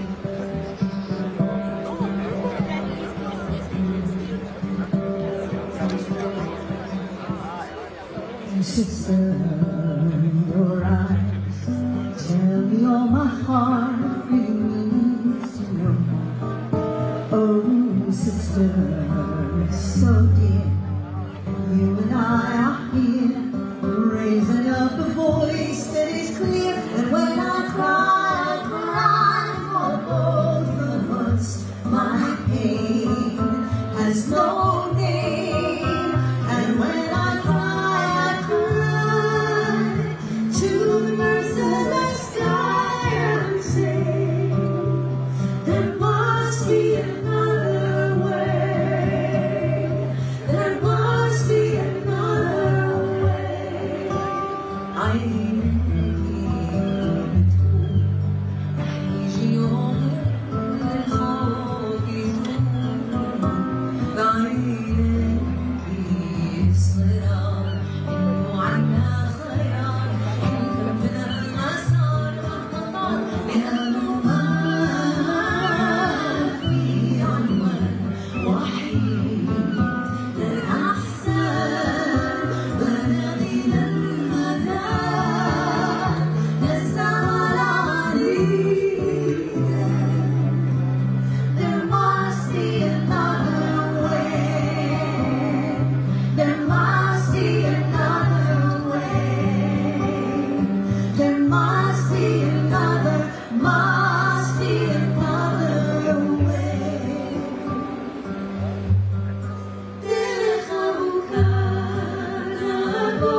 The next song is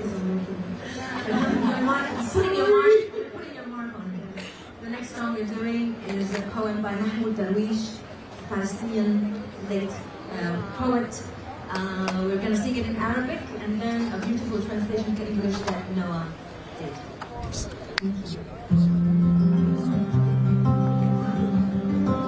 And we'll all sing together, so get ready. Get ready.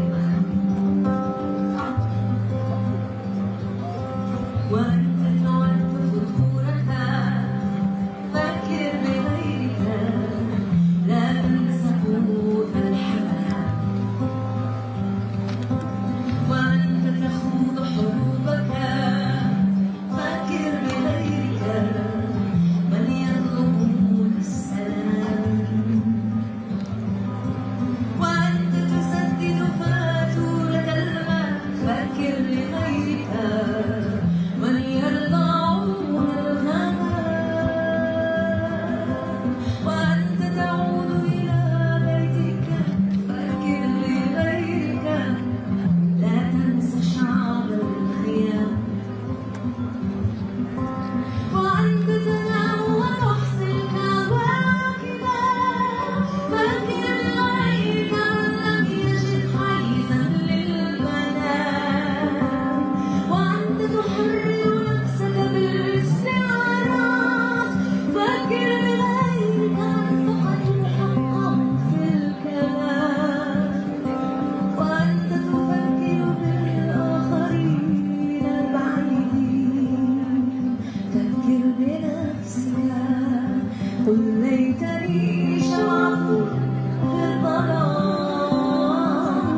Think of how the others feel. Don't forget to feed the hungry dog. When you wage your wars with guns, think of all the other ones, those who still believe in peace and love.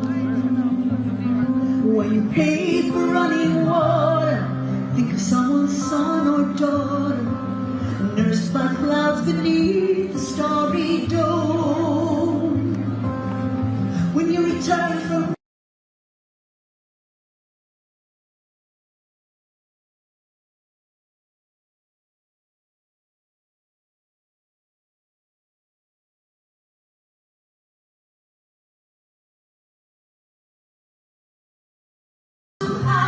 the whole place to sleep, as you let your words run free in rhyme or tongue-in-cheek. Remember those who've lost their very right to speak, and as you think of others far away, think of yourself and say, if only I could be a candle in the dark, I wish I were a candle in the dark.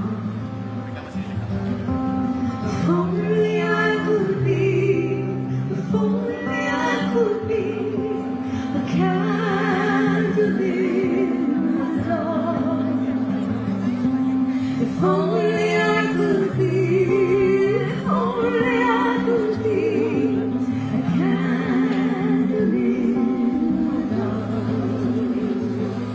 Now, I have to say that today, you are our candles in the dark, all of you, with all that you're doing. So I hope that you'll help us sing the song. Let's start with the Arabic, okay? It goes like this.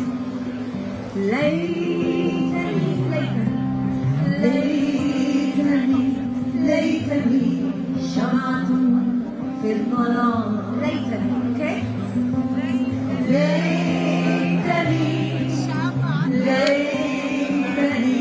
ليتني شمعة في الظلام والمتاع. ليتني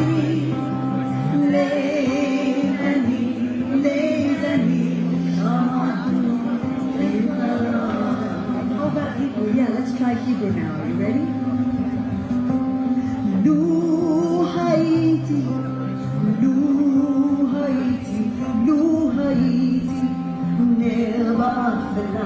Let's sing together.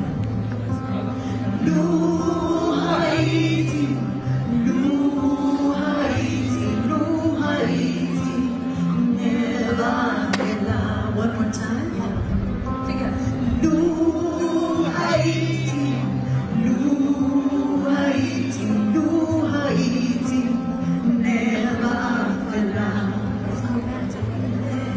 If only I could be, if only I could be a candle in the dark. Go for it, now you. If only I could be, if only I could be a candle in the dark. If only I could be, if only I could be. And now we're going to do something that has never been attempted before. Let's go. Except for our last concert together. And that is, each one of you is going to choose the language they want to sing the sentence in. And we're going to do it together in a beautiful cacophony. And it's going to work. Yay. Let's do that, okay? Here it goes. I love you.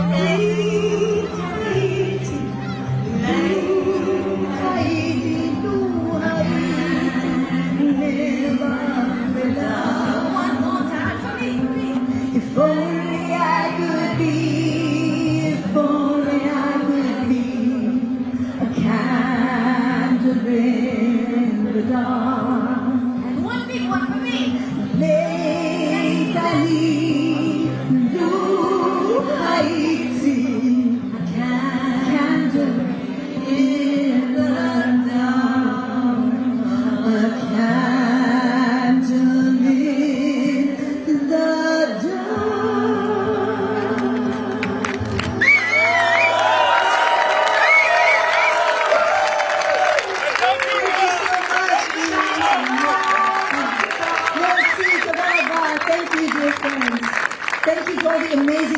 this year. You're an inspiration.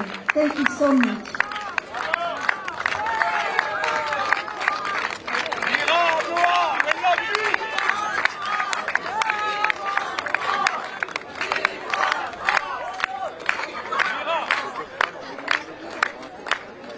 I don't know if we can. Are we allowed the French government to tell us what to do? Foreign ministry, we're all going to go.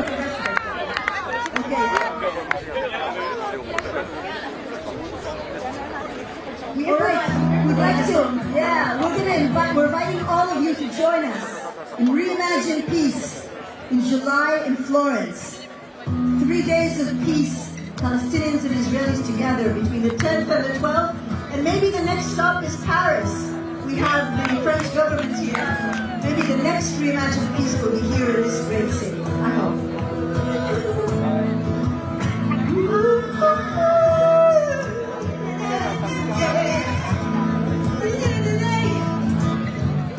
דמיינו לה בלי מחר, עולם ללא שנאה,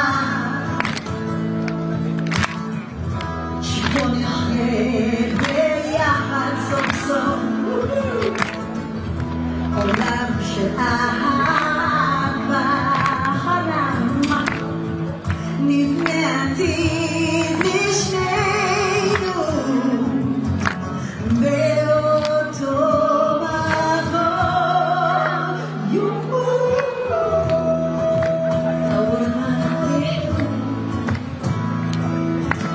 world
catch you. Il y a des navettes qui vous attendent en face de l'EMA pour aller au cocktail. Il y a au ministère de l'Europe et des Affaires étrangères. Rendez-vous devant l'EMA. We invite you to go in front of the Institut du Monde Arabe. There are shuttle buses to go to the cocktail hosted at the French Ministry for Foreign Affairs. Thank you.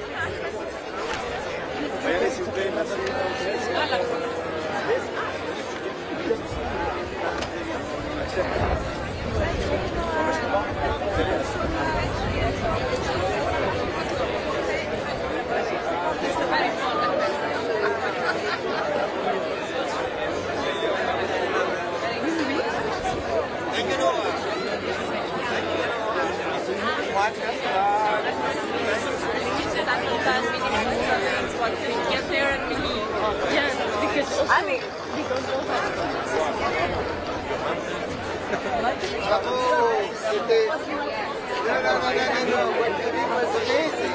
Amazing. No,